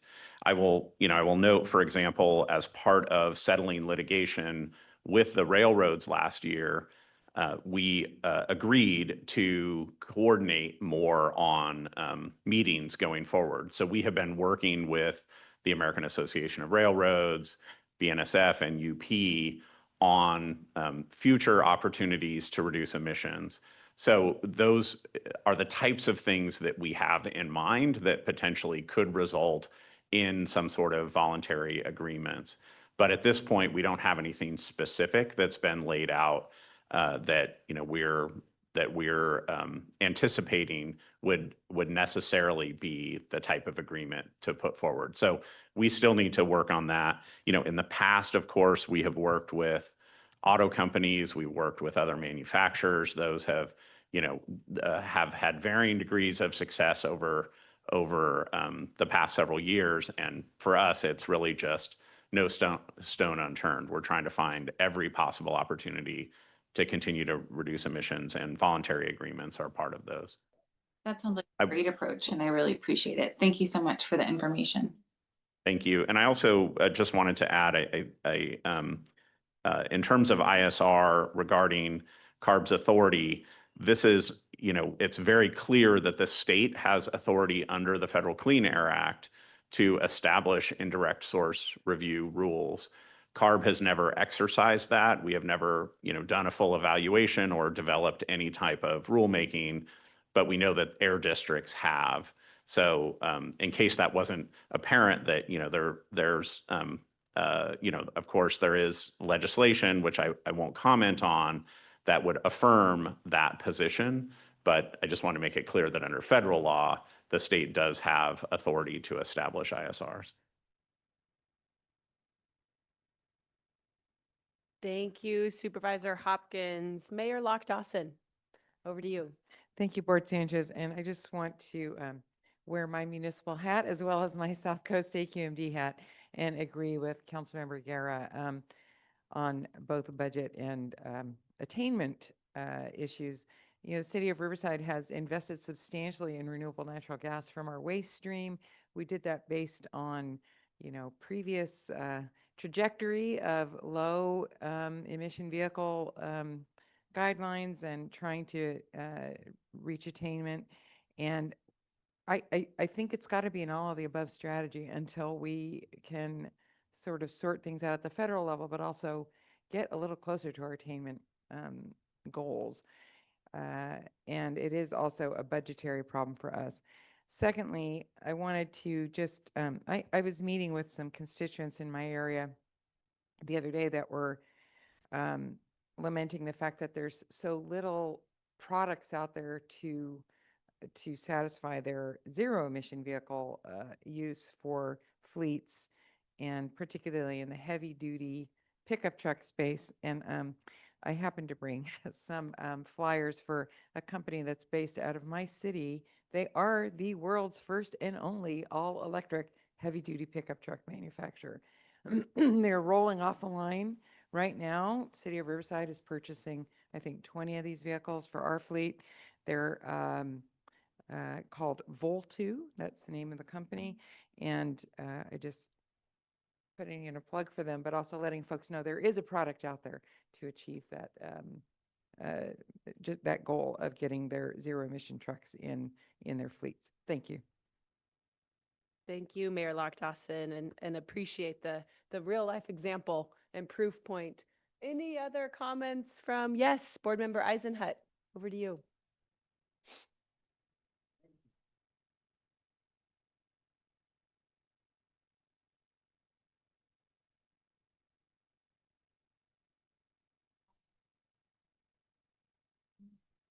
There we go. To be clear, I support this action.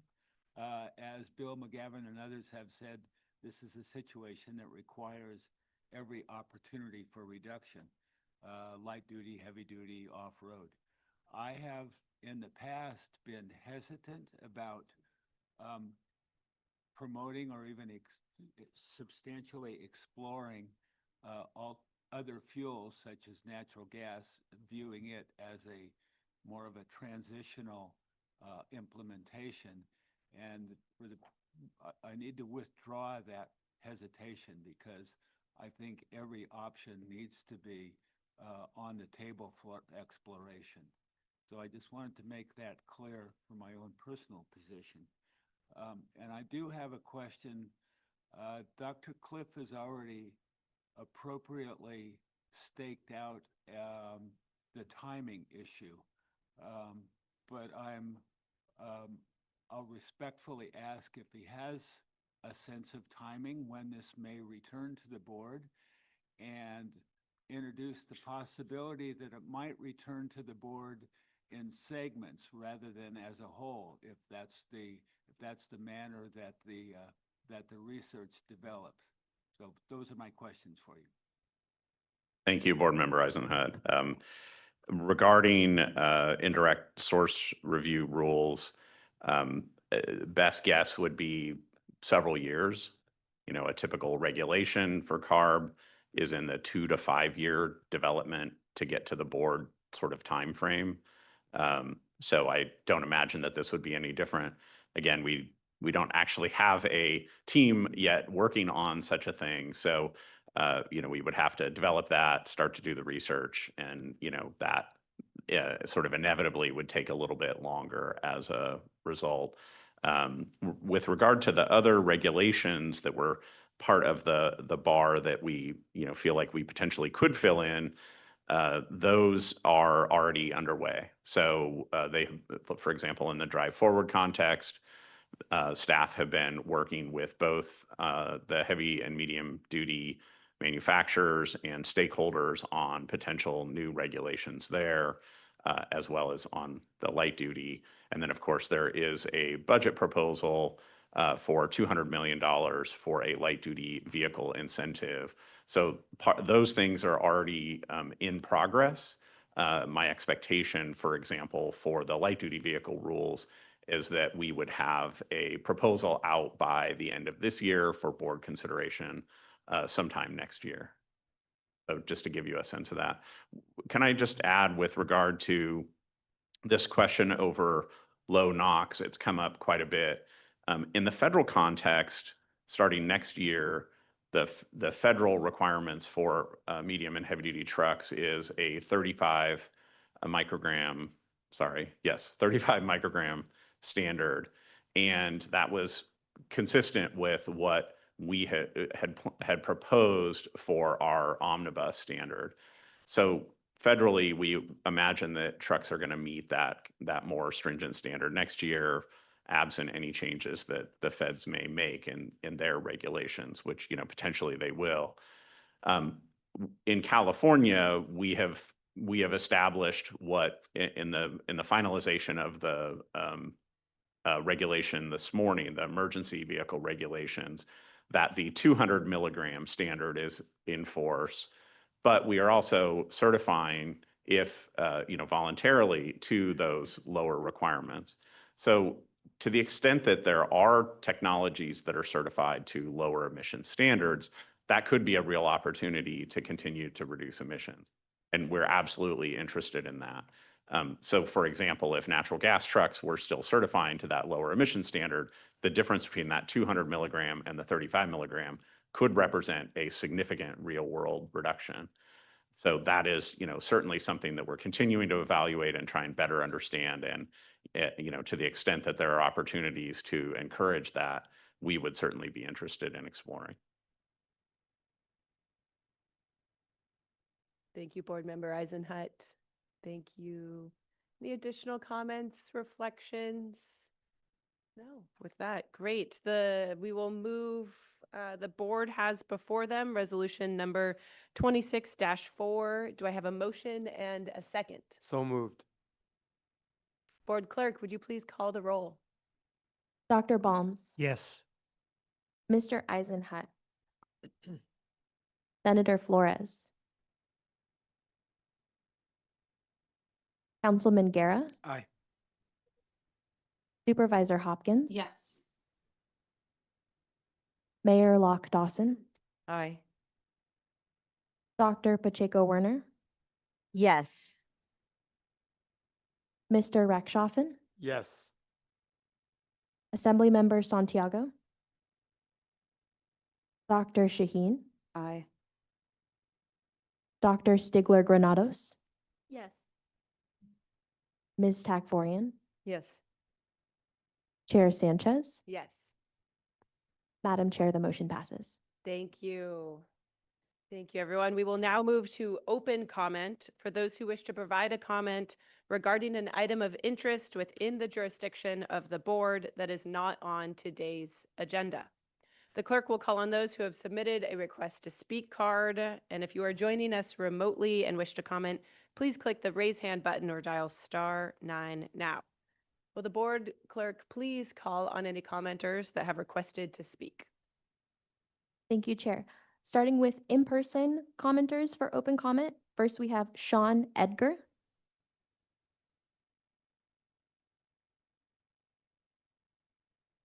Good morning, mayors, council members, and supervisors of the board. I have a public budget buster alert and compliance problem that I'd like to address this morning. The board's attention and intervention is needed immediately to publish the legal authority your staff claims to force ZEV purchases on the privately owned contractors that contract with public agencies. This appears to me to be an underground regulation that would reverse what you, the board, voted unanimously last September to repeal the high priority section of the ACF regulation.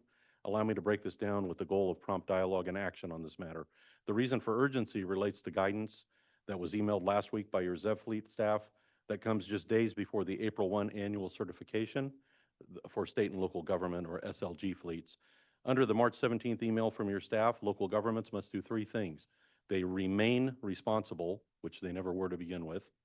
They must include vehicles used under contract when determining compliance, which they've never had to do. And while the private fleet is itself not the regulated entity, the government agency must account for the emissions and vehicle types used under contract and may impose contractual requirements to ensure regulatory compliance. None of these requirements is contained in the SLG portion of the ACF that was approved by your board. Well over 25,000 privately owned heavy-duty vehicles are contracted annually by public agencies, including state agencies. Nowhere in the past 5 years of public record has the required analysis been done, nor the public been informed of the impacts of this requirement. Furthermore, none of the hundreds of public agencies or private contractors that my team serves is aware of this staff interpretation. I serve on the Drive Forward effort as a panelist for the outreach section, and there was no announcement at our most recent March 16th public meeting, nor any prior meeting about this urgent matter affecting April 1 compliance. Absent immediate and clear direction from the board, next week there will be hundreds of state and local agencies out of compliance and subject to enforcement penalties.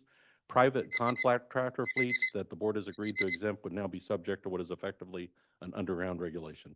Your attention and clear written guidance to the regulated public is required. Thank you. Thank you. Next is Tim Carmichael.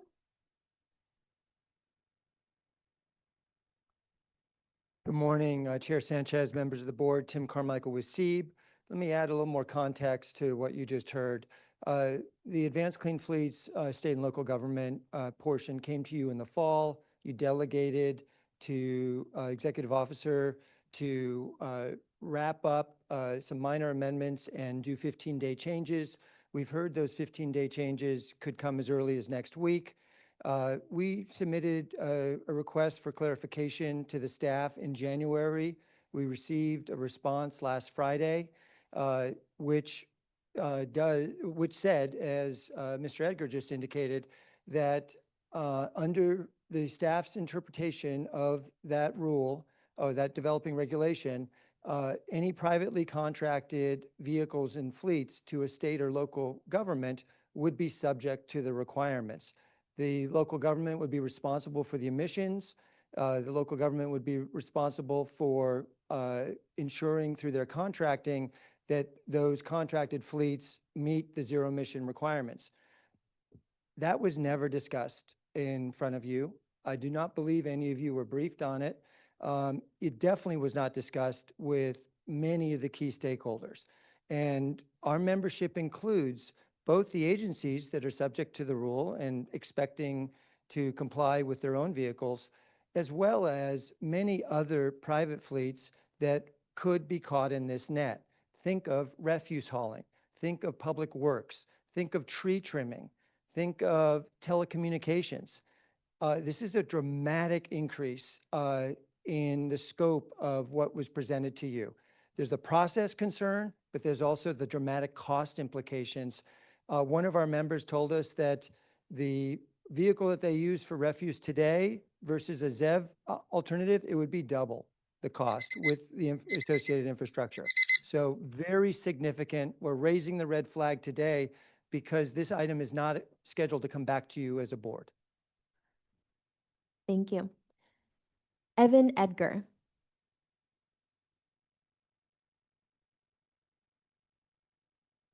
Chair, board members, my name is Evan Edgar. I'm engineer for public and private refuse haulers and biomethane developers. CARB posted the 2026 CI values for the California average grid electricity used for transportation fuel last week. The CI is 65.07 grams of CO2 per megajoule. It's not zero. Your grid won't be zero to maybe till 2045. The EER, the energy economy ratio for heavy duty BEVs, is 5.0. That means a carbon intensity for BEVs are about 13. That's carbon positive, not zero. Plus, it shows the manufacturing of BEVs is +5. I provided a study for you on that. A couple of years ago, that was disregarded. So together, the heavy-duty BEVs are +18. They're not net zero greenhouse gases. The truth is that ZEVs are not net zero greenhouse gases, and your staff confuses the public with that. The reality is the heavy-duty near-zero NOx trucks, what use biomethane, RNG from 1383 waste, we're minus 100 today. We're minus 100 today, delivering NOx benefits today. However, it's not being recognized. You guys are driving backwards with the refuse fleet by disarming us of our RNG and near-zero NOx trucks for expensive battery electric trucks that are not affordable. The cap and trade program should be funding these greenhouse gas programs with low NOx trucks because we are delivering both at the same time.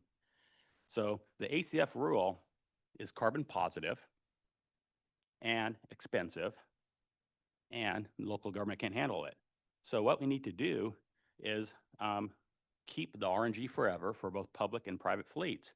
And meanwhile, the European Battery Directive for supply chain of BEV rare minerals should be enforced. I was here last month talking about what the European Union did on recycling batteries, the carbon intensity batteries, and the supply chain. These blood batteries are on our hands. Environmental justice for all. Thank you. Next is Ryan Kenny.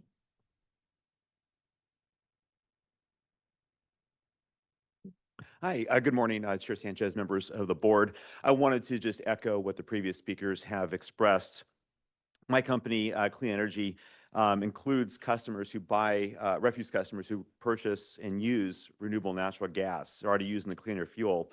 And what this modification would do was require municipalities to extend their ZEV requirements to their contracts with private fleets. And this will require all municipalities to renegotiate those contracts. And that includes, as a previous speaker mentioned, refuse, street cleaning, et cetera. Many of these fleets already run on clean fuels and will certainly add significant cost to the municipalities and the residents who pay for those services. And of course, we're in a affordability climate and a crisis at this point, and this would just add to that and compound those problems. So again, echoing what the previous speakers mentioned, we are very concerned about this going forward. Thank you. Thank you. Nicole Rice.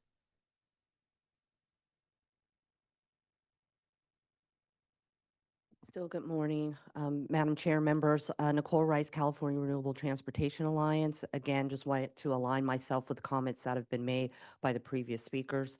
We are very concerned about the process of this and not having gotten forward notice of this potential change that could come about.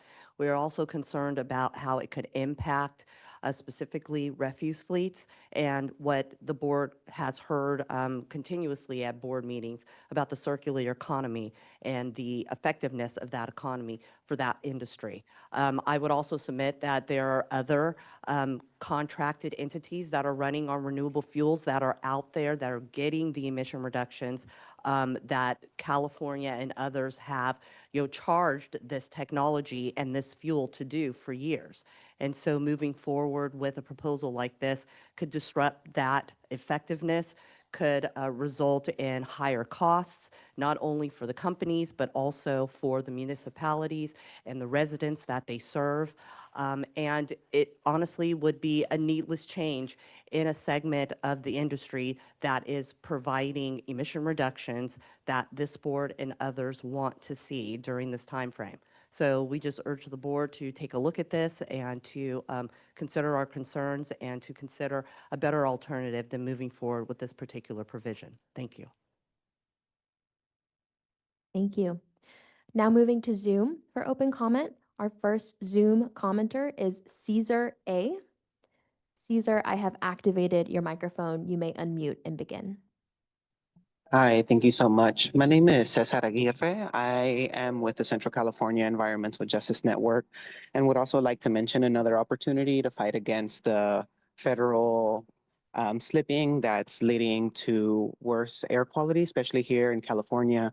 One of those things is sliding back on the Quad OC updates, which pertains to the California oil and gas rule or the methane rule. This is something that CARB put out a presentation and gave updates to us in a presentation August 2024 with a whole plan of how they were going to update, draft, and proceed to implement the COGR or California Oil and Gas Rule updates early this year. That did not happen because of the federal government, but this is something that California could very easily move forward with, something that CARB has plans to move forward with, and something that environmental justice communities and environmental groups both support. This comes with getting rid of exemptions at the wellhead, several components with oil and gas facilities, as well as infrastructure that leaks a lot and has stacking exemptions from CARB currently in the oil and gas rule like tanks. So I would like to encourage and thank CARB for the progress that they have made, but also urge them to act faster,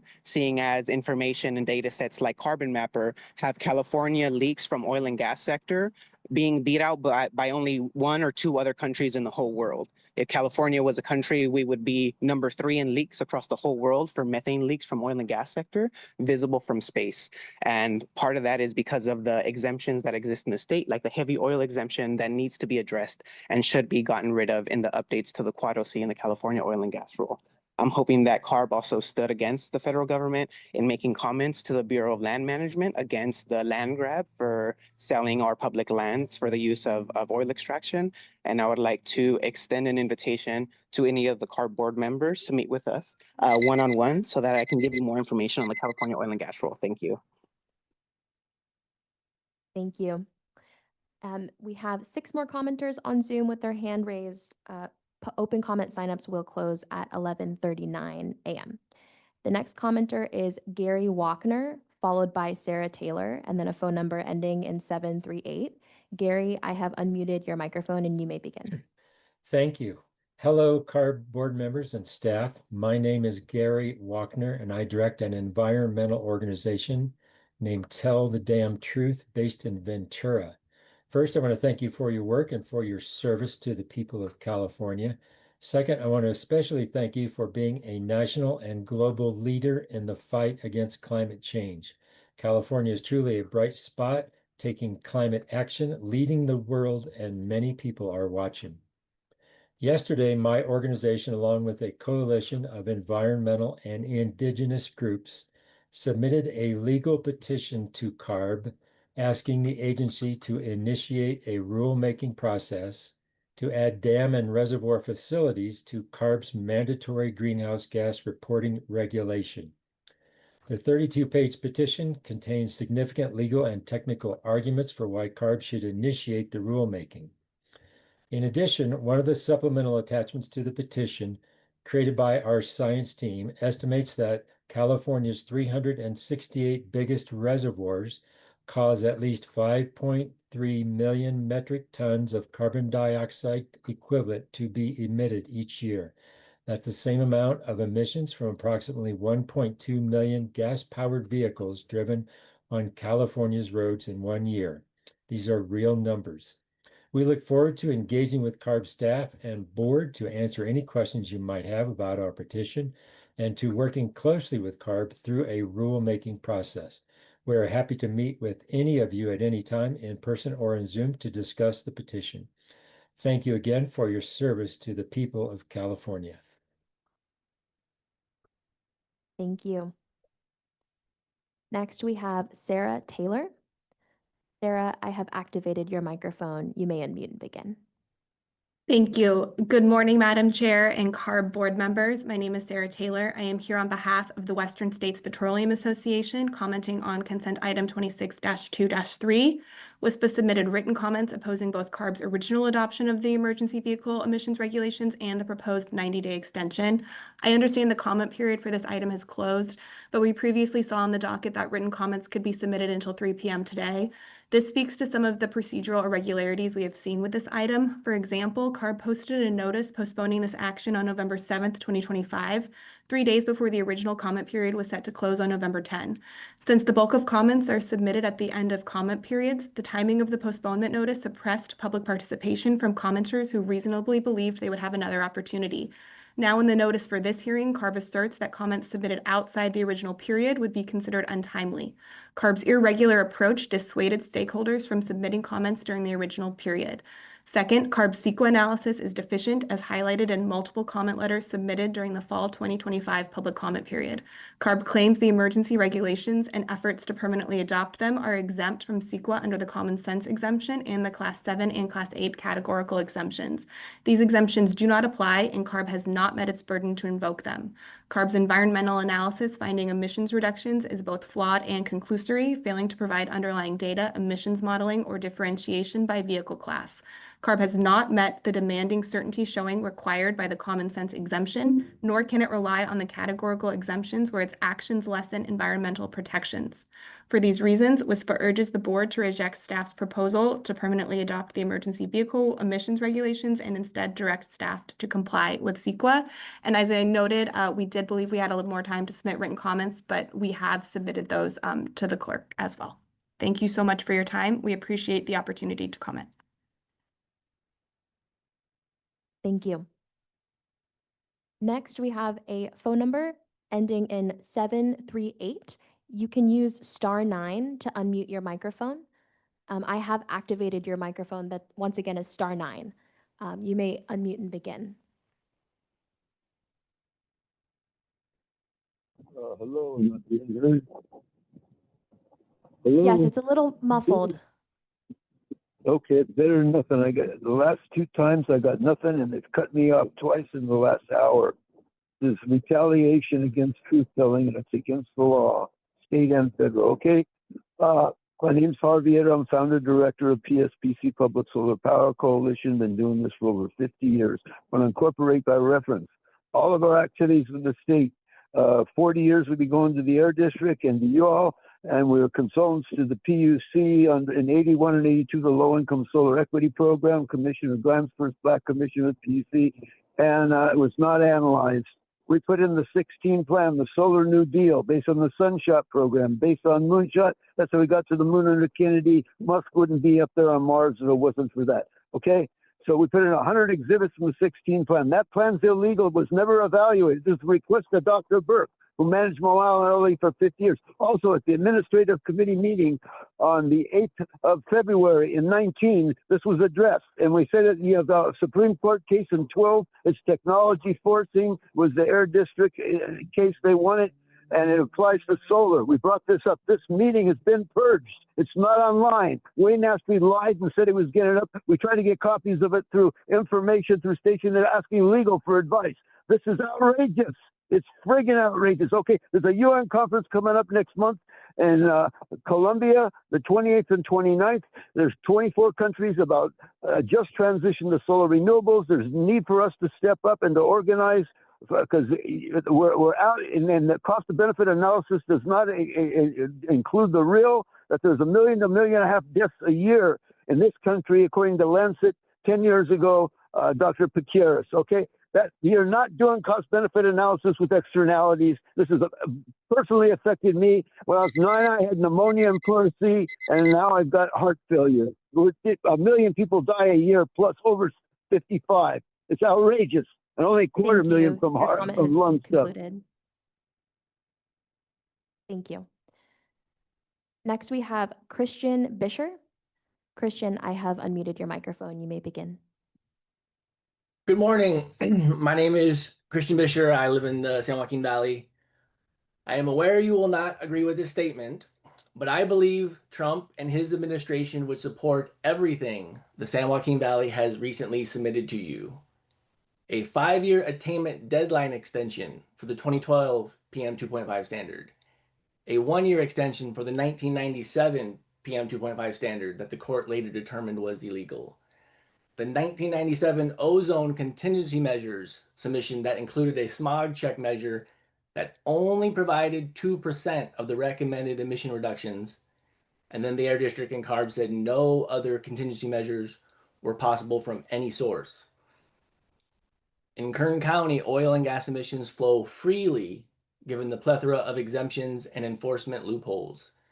Beneficial COGR updates have stalled, and the stationary source permitting program operates unchecked. That CARB would endorse and post the recent stationary source review memo is a testament to how little you have actually looked into their work.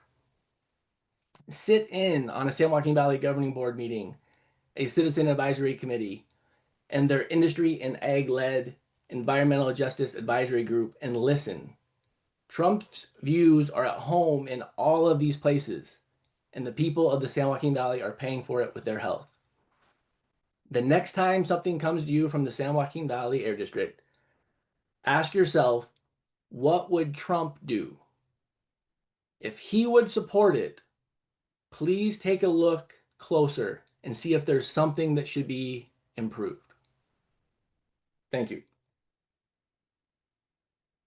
Thank you. Next, we have Ryan Senef. I apologize if I mispronounced your name, Ryan, but I have unmuted your microphone and you may begin. That's quite all right. My name is Ryan Senef. I'm here to ask this board support for Assembly Bill 2647. For too long, the reliability of our grid has been subsidized by the health of redland communities. Gas-fired peaker plants, the most polluting of our infrastructure, are disproportionately hurting these neighborhoods by triggering smog and respiratory issues. By enabling advanced nuclear reactors, we can provide massive 24/7 baseload power necessary to permanently retire these plants. We can finally replace toxic combustion with clean, carbon-free energy right where it's needed the most. As we scale advanced clean cars and truck mandates, the power gap is our greatest hurdle. We need an abundant, always-on energy backbone to charge millions of passenger EVs, freight-weighting trucks, and our expanding public transportation systems. AB 2647 ensures that California plugs in from industrial commuter to the regional rail line. The power is there, it's affordable, 100% clean. Finally, this bill is a catalyst for cheap, green hydrogen. By utilizing high-temperature thermal energy from advanced reactors, we can produce hydrogen at the scale required to decarbonize long-haul trucking and heavy manufacturing. These are the sectors that batteries cannot reach, and AB 2647 provides the missing link for their total decarbonization. AB 2647 is about air quality, grid resilience, and meeting our 2045 mandates with a technical reality. I respectfully urge this board to support this path forward. Thank you. Thank you. Next, we have Michael Lewis. Michael, I have activated your microphone. You may unmute and begin.